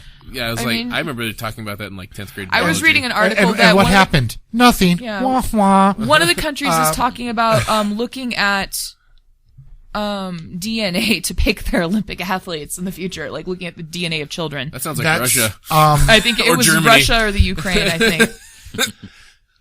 It is to some extent valid Mm-hmm. because there is such a thing as called genetic advantage. Some people have genetic predispositions to be more athletic. And just whole family. They're called giant. Crazy athletes. They're called, my family, all musicians. Yeah. Yeah, and part of it's nature, part of it's nurture. They're called giant muscle beef cows, if you've ever seen those before. Those are scary. Yeah. Schwarzenegger cows, man. But they're a product of genetic breeding, genetic predisposition. They picked certain cows that were big and strong and kept breeding them. They look like the superhero man in that Johnny the Homicidal Maniac who can't reach his own back. Right. Like, can they do anything? Like, there's... You need to read Johnny the Homicidal Maniac so bad. Yeah. But like, well, there's, the thing is like, when, like, in the breeding of cows and dogs, for example, humans we didn't pick by genotype because we couldn't look at the genotype back then, but we picked by phenotype, the expression of the genetics, what we wanted in the animals. So if you're Dog breeding is fascinating to me. So that's why we have, 100, 200 some odd breeds of dogs. My dog, he is one of the greatest dogs. He is a giant sweetheart. He's very intelligent because he's got that terrier in him. He's got, poodle, greyhound, retriever, a lot of really smart breeds in him, which is really cool. But on the other end, a lot of them are what they call sloped-hipped breeds. Right. Which basically is the dog that always looks like it's getting ready to tuck its tail in between its legs. Right. Which they were bred for speed, like the greyhound. Yeah. Poodles are actually hunting dogs. Yeah, poodles are hunting dogs. Pit bulls have it too. But unfortunately, that means that he has hip dysplasia. Yeah, so his socket on his hip, I know Mason knows this, I'm sure, his socket on his hip is too shallow. So the ball is always popping out of it and grinding around, and we got him to be Angela's service dog, her mobility service dog, which meant he was going to have a cool harness so she could use him instead of a cane. Right. He can't support her extra weight. And by the way, Ange doesn't weigh very much. She doesn't weigh very much. She claims she weighs $120. I think that's soaking wet, fully clothed in winter jacket garb. Oh, yeah, absolutely. Yeah. Like we were joking about the fact that Circus weighs a little over half of what she does, but feels like he weighs so much more because it's denser. Right. But my arm curls way heavier than her. Yeah. But it would have been too much extra weight on him. Yeah. And so now we've got him on all these supplements so that he doesn't have crippling arthritis when he's older. Yeah. And it's interesting that those breeds that have those super smart brains, and that's a really desirable trait in him, it also is what causes him, genetically caused him to be predisposed to hip dysplasia. Yes. And it fascinates me. Dog, like, I met a, Doberman Chihuahua mix, it was like some giant dog and a tiny dog, and the owner apparently had gotten this question a lot and was like, yeah, we've decided there was either a hole in the ground or a stepladder involved. And it made me laugh really hard because there's no way that could have happened on its own. Yeah, I actually saw it was like one of those IO9 posts or whatever, like just one of those randomness or Viral Nova or something like that. And it was basically like the weirdest dog breeds that have crossed over. A lot of there was like out of the 10, there was at least like 3 corgi mixes. I was just gonna say corgi mixes are my favorite. I keep trying to convince Ange we need to sell all of our possessions and go start an Augie farm because that is Australian Shepherd corgi mix. It has got to be the hyperest, smartest dog in the world. I just want a corgi. I love corgis. Pembroke Welsh corgi. Because it has to look like Ein from Cowboy Bebop. But you need to look up the Husky Corgi mix. I don't remember what they're called. And the Augie doggies. I want one because I grew up with an Australian Shepherd. My aunt actually bred Australian Shepherds, which is why that fascinates me. My dog I had growing up, my parents got because he was a show dog as a puppy. They've got a bunch of his blue ribbons and stuff that he won. But then he got too big. So she couldn't show him anymore, so she gave him to my parents. Standards are a bitch. Yeah. But she still used him for breeding before she gave him to my parents. Which in my brain, if he got too big, you wouldn't want to use him as breeding stock. But you find a female that's on the lower end. Yeah. Of the spectrum. So that just I remember when we would do the grids, the genetics. That always fascinated me. That's cool. Sorry, I have a thing in my eyelid. There we go. It's called an eyeball. Yeah, I should have 2 on my eyelids. Yeah, typically there's 2, sometimes not. In which case, plastic surgery. Fake eyes. Fake eyes. All right, this I- pod. It's not a wooden I eye have like to in say, Pirates of the I've been Caribbean. enjoying the Nikki Mason show tonight. It has been quite the. You were talking about science. What did you think would happen? I've been. I'm just trying to play moderator at this point. You're a really good moderator, by the way. You should Am do I? panels, yeah. Oh. And by really good moderator, I mean you let us ramble and you raised your hand when you wanted to turn. Well, I figured that was the only way I was going to get a word in edgewise.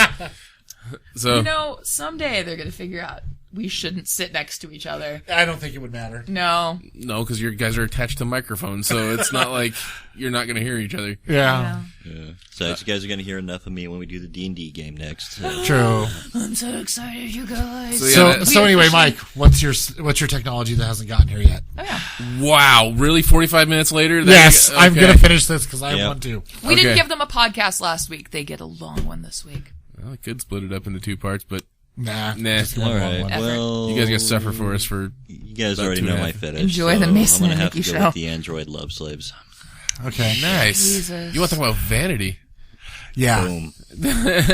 Android love slaves. I Which, want them- that technically exists. But we're talking about stuff that doesn't exist yet. A little more A little more animated. realistic. A little more realistic. Yeah. I mean, Like fucking. the real dolls are neat and everything. Oh god, they're but- so creepy. Yeah. Especially if you see like some of the anime ones. Oh my God. I can't stand the people wearing the full face anime masks. That Oh my bugs God, the they shit have out the of me. Plushy looking outfit and oh god. It's I have crazy. nightmares. Can I have a ride home, Dustin? Jeez. You gotta get home eventually. Yeah. So I'm just gonna ignore Mike and continue on to mine. As cheesy as it is, I still want the socket in my head that I can plug into straight into my computer. Like Matrix style with the giant fucking needle. No, like cyberpunk style, where it's just a magnetic plug that holds it in. People snap their fingers and your forehead opens up? No. No. Oh. Yay, Dickers. But yeah, just click, gone, screaming into cyberspace at the speed of light with my brain. I think the next big thing that's gonna happen for humanity is bionics. We're working on it. We're totally working on it. It's gonna happen. And I've been and really I'm enjoying talking the- like Deus Ex level fucking human bionics, you know, not like Oh no, it's coming. it's gonna be there. I've been enjoying all the articles on the 3D printed robotic Yeah, organs and yeah, also the The little girl's hand. But was the a big day one. that Yes. you can get that to react at human speed, like normal, Yeah. clickety click. well, and give feedback for touch would be really Yeah. cool. Oh yeah, Well, that like too. the one I was talking about in Germany that they made Yeah. like back in '93. It can do all that. Oh, It's really? just like $20 million for one. Jeez. So they're working on it. They just got to get the technology cheaper. Aren't they also working on bionic eye implants? Isn't that something that It's that's at 16. Yeah, we had talked yeah. about that earlier. It's Oh. in 16-bit. Okay. And they can't implant it into the eye yet. It's a pair of glasses, and then I thought I'd seen one that was an actual. they've got concepts. Yeah. But the that's way what it I works saw. currently is that you have a pair of glasses, like sunglasses. Mm-hmm. You know, because like blind person type sunglasses. Yeah. So like you can't see the socket. And there's a feed, because like it still needs like a battery pack and stuff. Yeah. So it has the battery pack that attaches to the glasses, and then there's a feed. The first ones would have bugged the shit out of me because I don't like doing this with my finger. Oh yeah, I could never wear But, contacts. I'm awful at that. But I wouldn't have an eye there, so I wouldn't see my finger. But it was. But you'd know it was there. But It like would a thing still bug comes you. down and you had to put it through the eyelids and plugged in to a sensor that was built onto the optic nerves. Okay. Now they have it so that's a wireless connection. Oh, that's good. Um, Because Yay, God, if your glasses Wi-Fi. fall off and they just They're dangle dangling from there your by empty something socket, coming out of your eye socket. that wouldn't Oh. traumatize any children walking by. Or the child would be like, cool, because they're kids. Yeah. Just keep the battery pack in your eye socket. No, it's still a big battery pack, so it's worn on the belt. Wow. Um, Well, it's gonna last all Medical day. grade batteries. yeah. When So, Ange was yeah. a while ago she started having problems. Well, she still has problems with her heartbeat fluctuating and Yeah. racing really bad.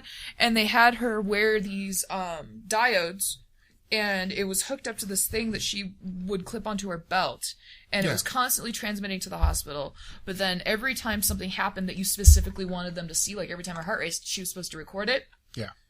And then you had to go to a landline, which we don't know anyone with a landline other than our parents. And her parents live in Meridian, and we didn't really feel like going over to mine. And you have to push the play button. You dial this number, you push the play button, you hold it up to the phone, and it makes fax machine noises. Oh, yeah. we sold at Radio Shack in the mid-90s. They sold one of those digital Rolodexes, Yeah. and that would program the phone numbers into a little speaker on the back of it, and you could find the number you want to dial and hit dial, and you hold it up to the mouthpiece of the phone, and it would dial the number for you. Yeah. Yeah. But this was 2 years ago. Yeah. Like, she got it off right before her benefit. The day before was when she could take it off. The reason for the lag in technology there is because they wanted something that you could explain to a senior citizen how to use. Like my mom, I totally get that, but they should have an option for well, I was going to people mention who aren't senior citizens. my mom, Yeah. who happens to be a senior citizen now, actually has something similar on right now because she's been having her heart's been doing some weird things recently. That's why Aunt had it. And she had it for a month. It was awful. my mom's doing a month of it right now too. Oh, God. But whenever she wants to record something, she just hits record, waits for it to be finished, stops, and then hits transmit. See, because that's cool. It has a full Wi-Fi, full wireless. That's signal. cool. This one, she didn't end up recording any of the things that she wanted them to hear, because if you try to do it on a cell phone and it doesn't have a good enough connection, it doesn't register that it's sent. Right. And then it beeps every 5 minutes until you do send it. So she tried to send it over our cell phones. It didn't work. We had to find a friend who still had a landline. We ended up going to a store and using their landline where a friend worked, and hold it up to the phone for 5 minutes, and you can hear the fax machine noises. They're loud, and it's obnoxious, and it does not encourage people to use it to its full functionality. So they ended up deciding she didn't really have any major problems. Like, I would rather die at this point. Yeah. Well, after a month of that, you kind of would. But it was like she didn't wear it one night because she took it off because it was beeping. I'm just gonna put this under the pillow in the corner. Yeah, of the room that's so exactly what deal with happened. We stuck it in the spare bedroom underneath the pillow because it was so loud. Yeah. Yeah. But yeah, it was like the newer one that my mom just got earlier. Right around the beginning of the month. I don't know if it was right. It was been it's been a week now, ish. It's totally cellular. Is it still pager sized? Hers was pager sized, which was ridiculous. No, this is bigger actually. Oh, is it really? Yeah. Well, but it's got the Wi-Fi thing, so it's kind of a trade-off. Yeah. That's one place where they need to advance technology faster. Like, it seems like everything else is getting smaller and more efficient, but stuff like that, I realize that they need to keep it easy for senior citizens, but I mean... There's the factor of the reason that our phones are the size they are. They don't actually need to be this big, except for the screen.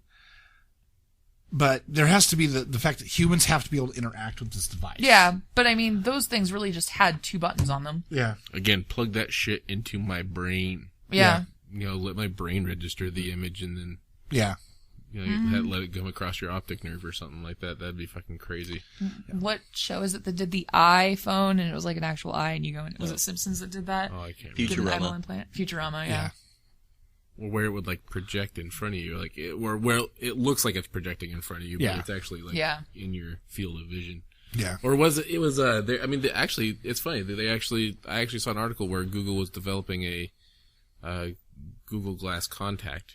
Yeah. Or something like that. Someone is. Oh, it's not crazy. Google, but someone's working on it. That's crazy. Yeah. How about those infrared projector keyboards? I know those have been around for a long time. They're horribly inaccurate. Are they really? Yeah, Because they're- they just they're neat. look fucking cool. Yeah, they look cool. But Like, it's a neat concept. Or even those flat ones that you can fold up. I think that's pretty cool, too, the roll-up ones. though the silicone. Yeah, that's roll-ups, really cool to Those me. are difficult to Honestly, shit to type on. Any keyboard that doesn't have keys that press in, I can't. Well, the use. silicone ones do. They Yeah. they press in. They click My back at MacBook you. keyboard took me a But- really MacBook long worked time to out. adjust to because the keys are so shallow that you don't feel like you're hitting them. I like my new keyboard that I got that actually has mechanical fucking keys. I missed mechanical keys. I have mechanical keys again. I am happier with my computer again. So Mason's degrading in technology. It's also a programmable keyboard that has anti-ghosting technology, can record and run macros on that I can set it to function on its own to do. And So it's a trade-off. no, I got rid of the freaking, it's that, okay, most keyboards have a sensor plate on them, basically. Mm-hmm. That, I've taken apart a lot of keyboards. yeah, that sensor plate acts as the switches, except for it wears out much quicker than a good quality switch. And once you drop Red Bull on it, you're fucked. Yeah. Whereas, like, if I was to damage, like, one key, if you damage one key on one of those sensor keyboards with the sensor plate, the whole keyboard's boned. Because you cannot replace that key. If I was actually to damage this keyboard, like, at one key, I could remove the switch, go buy one of the same type, put it back in, and it works fine. And also, mechanical keys just feel better to me to type on. Something about feeling the actual click, click, click, click, Yeah. click, click. Yeah. Even though this is a Cherry MX Black switch, which doesn't technically have a physical register to it, but you can still feel the motion of the key underneath. Mm-hmm. A lot better, so. Yeah. Well, the couple weeks ago, I helped my sister get a new laptop, and we were at Best Buy and looking at the like Windows 8 tablets they had there. Mm-hmm. And they got those little, it's kind of like a cover for it, but it's got a keyboard built into it. Right. Yeah, Surface. Yeah, those things are horrible. Yeah. It's like you can't feel anything. You can't even really tell that you're pushing the keys. So it's just like. Have you seen that they kind of backpedaled on their design, and now the default on the new Windows 8 Service Pack is that the tiles are hidden? Well, no, it boots on the start screen. I am so sorry. That was awesome. I was up from when I was playing you guys the fuckity fuck video. But the new Windows 8.3, I think, is something like that. Whatever they're on, is now comes up instead of on the tiled screen. It comes up on the start screen. Good. Yeah. Yay. Because, yeah. You still have the option. Yeah. But Well, no, options are fine. Just don't make me use that like they tried to, like they did originally in Windows 8. And then push it in my face on every episode of fucking CSI. And I just don't every other thing where Microsoft put in for, yeah. Oh, well, if you look at my tablet and then they turn it towards the camera and they just do the tiles thing. They tried so hard to make it a cool thing. it's all product placement, and they're getting a boatload of cash to do it. I know, but So- but the way they were doing it wasn't just product placement. It was, hey, look at our tiles. Look how cool they are when these forensic scientists use Yeah. them. It was a really blatant, please like us. They did the same thing on Arrow and Bones and all kinds of shit. Oh, yeah, Bones. That was the other really bad one. I thought you hated Bones. I do. It's torture. You love it, but too. I can't stop Because Emily watching Deschanel is adorable. it. No, Tamara Taylor. Oh, yeah. You're keeping up with Arrow, right? Hell yeah. Yeah. It's got a I still haven't sidekick. watched it yet. Yep. I still haven't. I know I need to really bad. But, Anyway. I lost track. Sorry. Zoe Deschanel's cuter. She's got a great Tamara voice. Taylor. I love she and him. Anybody? You guys looked at me like I was crazy. That's her band. They're really good. Okay. Okay. Zoe Deschanel. You've never heard her band?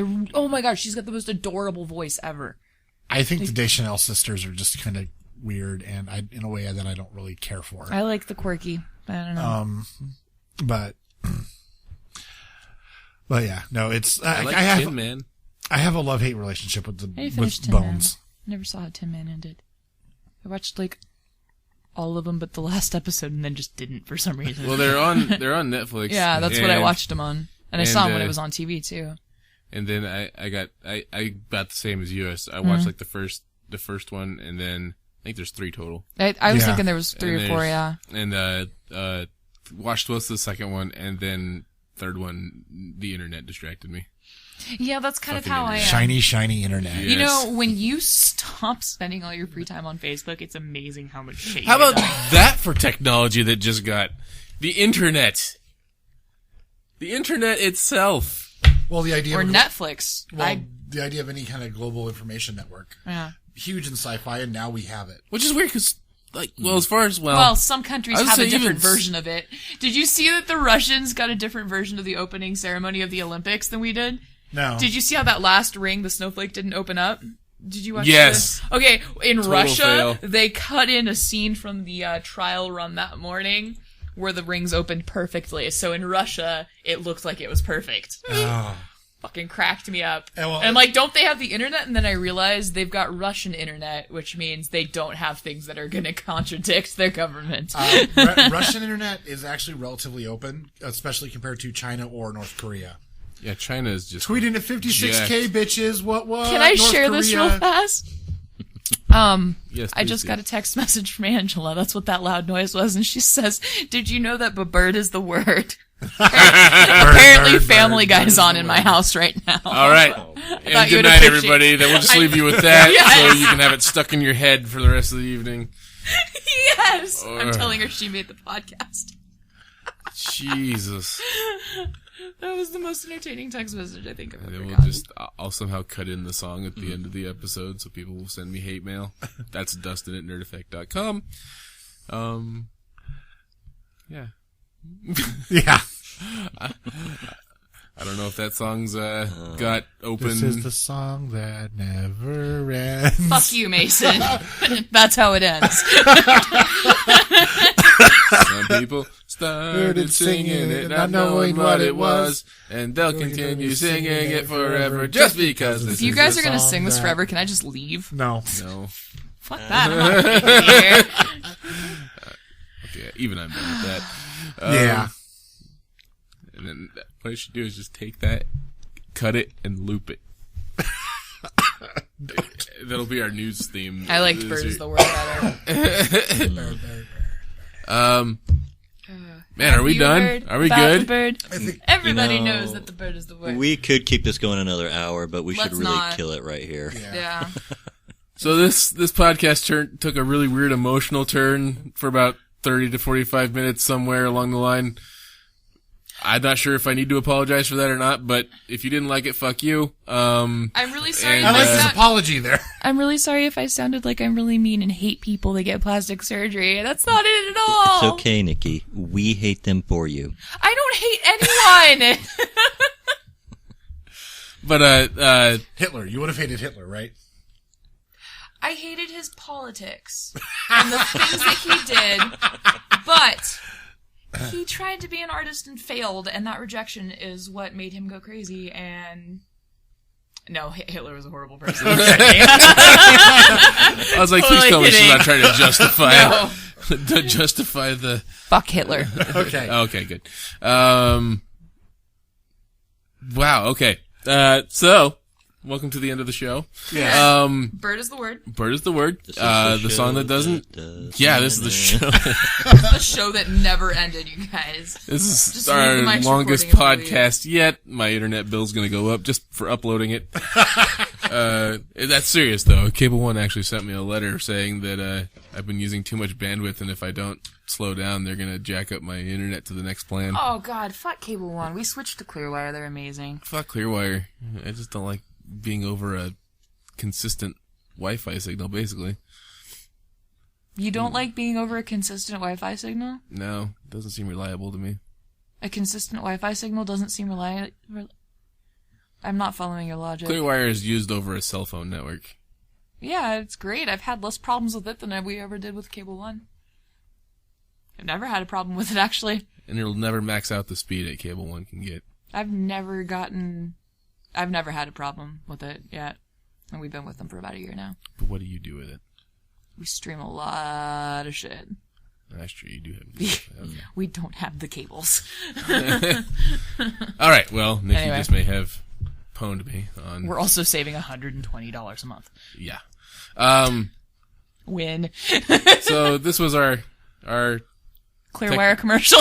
our technology Rant. past, present, future, what we hope and what has and what already is type of thing. We hope you enjoyed.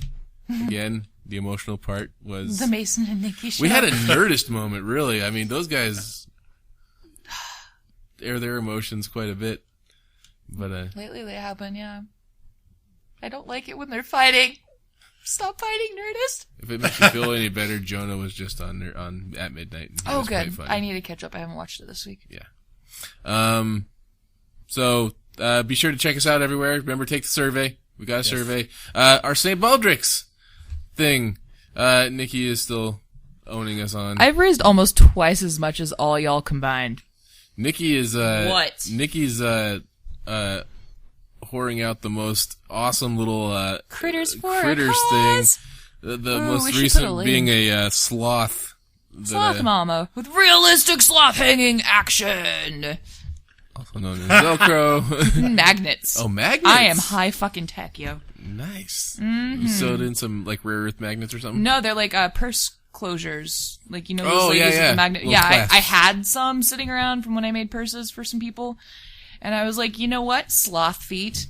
Nice. Yeah. I like that jumping logic. That's Yeah. Yeah, that's a great one. Well, sometimes when I'm working on a creative project, when I can't sleep at night, I'll just like, my mind will wander and I'll think of ways to make it cooler. And that was a Nikki's trying to fall asleep idea. So how much Nice. does one have to donate to the Nikki Fund in order to receive one of these? $25 or more, and I am currently $40 away from my goal. My dad has said that he's going to donate $50, but he wants to use cash because he doesn't trust the internet. So he's going to give me money to turn in at the event. So I'm actually going to be over it, but I want to blow it out of the water so that we can hit our team goal. Nice. So Nikki can pick up the slack where Because- people like me. Dustin and I haven't earned anything. I know Yeah. you just posted it for the first time like today. I saw you Yeah. posted on Yeah. Social Geek too, which Yeah. is pretty funny. Nice. Shout out to the Social Geek guys. Yep. Mike's been doing pretty awesome too. Mike's been doing good. Yeah. Mike is Well, I got a awesome second place. aunt that threw down $100 on it. So Hey. Nice. honor my mom because my mom did die of cancer in '98. Oh, Oh, I did not know I that. didn't know that either. Oh, well, I'm sorry, guys. I didn't want to drop some bad news on you there. That's okay. But it's been a long while. Yeah. Yeah. Well, that's super special that she donated in honor of your mom. That's yeah. awesome. Angie's stepdad donated and wants me to, and Dustin knows this, he wants, instead of getting the critters for himself, he wants me to donate them to kids going through cancer treatment. Nice. Yeah, so Dustin's fabulous wife gave me the phone number of some people I need to get in contact with to get that done. Jen works at the Children's Hospital here in town, so she gets a knows lot of donations coming through that door from what I understand. I'm hoping what they'll do is talk to some kids and, you know, pick a couple kids and talk to them and have them pick what they want so I can make custom stuff. Or if not, if it's easier, I'll just make up something cool. I'll say if it's not, just stick to doggies and kitties. Yeah, or actually, my niece requested a monkey when she saw the sloth. Oh, yeah. Because she came over yesterday and she's like, ooh, because her dog ate. Because, you know, nieces get Should- critters. You should figure out a way to, like, use pipe cleaners or something in the tail so that the tail can wrap around things. Oh, yeah, I know how to be do fun. that. Yeah, that's the thing. I made a rabbit once that had pipe cleaners in the ears. Oh, okay. And it worked great until a friend decided to play tug of war with it and a dog. Oh, well. Yeah. Wasn't intended to be a pet toy. Nope. That was mine. 'Cause Oh. it's a rabbit with a skeleton, and it's a yar bunny, is what I call them. And it was my old logo before I did the Craptosaurus Rex. And so it was my yar bunny. I still got Yard Bunny on my DeviantArt friends. Yeah, that's me. I don't have to log in for that anymore. Yeah, I kind of figured. Yeah. I haven't used my DeviantArt profile in forever. Yeah. I should upload my newest 11th Doctor drawing Yeah. to You it. should indeed. For those of you who've been paying attention to my profile, I picked up a pencil for the first time in like 7 Forever. years. And by the way, awesome job for a first attempt in a long time. Very Thank nice. you. I couldn't draw like that when I was in drawing classes, so. I Kudos to you. posted it up to the Doctor Who Hub fan page. And I had Nice. a couple people comment on it saying, "This is what if this was after 7 years of not drawing, I'd like to see what you do in practice." And I was like, "Well, here's my link to my to all my other artwork that I've done." Yeah. So anyway, any other final notes from you guys? I think I'm good. All right, check out the forums, survey. If you want to email us, you can reach me at dustin@nerdeffect.com. Mike at nerdeffect.com. Yawns at nerdeffect.com. Yawns at Nerdeffect. I mean, Mason at Nerdeffect.com. Nikki at nerdeffect.com. Or the feedback at nerdeffect.com if you Did just you have ever general... do go And if you fuck have any- yourself at nerdeffect.com? And if you I and need to and make- if you I have still any need hate to- mail that goes to fuckyourself at Nerdeffect.com. Yeah. I thought it was go fuck yourself. It was go Or fuck yourself, yeah. Okay, which I really need to create. That would just You be really fun do. to see if anybody actually sends anything. Give it a week, people. If you really want to send something, I will create go fuck yourself at... We can have a hate mail reading section of the podcast. That would be kind of funny. We'd have to get enough mail to do that first. first. Yeah. Yeah. So if you hate us, we need haters first. continue listening to us for some reason because you hate us, and then send us hate Let mail. us enrage you and send us hate mail and just keep our numbers up. Oh God, it's going to turn into the YouTube comment section. YouTube doesn't have a comment section. What are you talking about? It has a rage section. There's this section underneath the video I watch that just doesn't exist on my computer. I have an add-on. Wait, are you? We need to talk. You need to send me the link because I've been saying that they need to have a way that I can just block this. It's a thing. Yeah, I think there's one for both. There's one for both Chrome and Firefox. Oh my God! Send me Just the look it link. up. Just send me. Oh God. Okay. All right. Well, man, I'm trying to think if there's anything else. I think we're good. I think we covered it pretty well in 3 hours. All right. Well, for the Nerd Effect podcast, we have been Michael Morgan. Mason, Ireland. Nikki Brindle. and I am Dustin Vancouver. For those about to nerd, we salute salute you. you. Oh God, it's so lame when we all say it. I'm sorry. that's kind of its charm, though. Yeah, I know. All right. What? Put on my lesbian Rasta beanie. Oh, that is so making it into the show. Fuck, I need to remember to leave more time between saying things and the end of the podcast.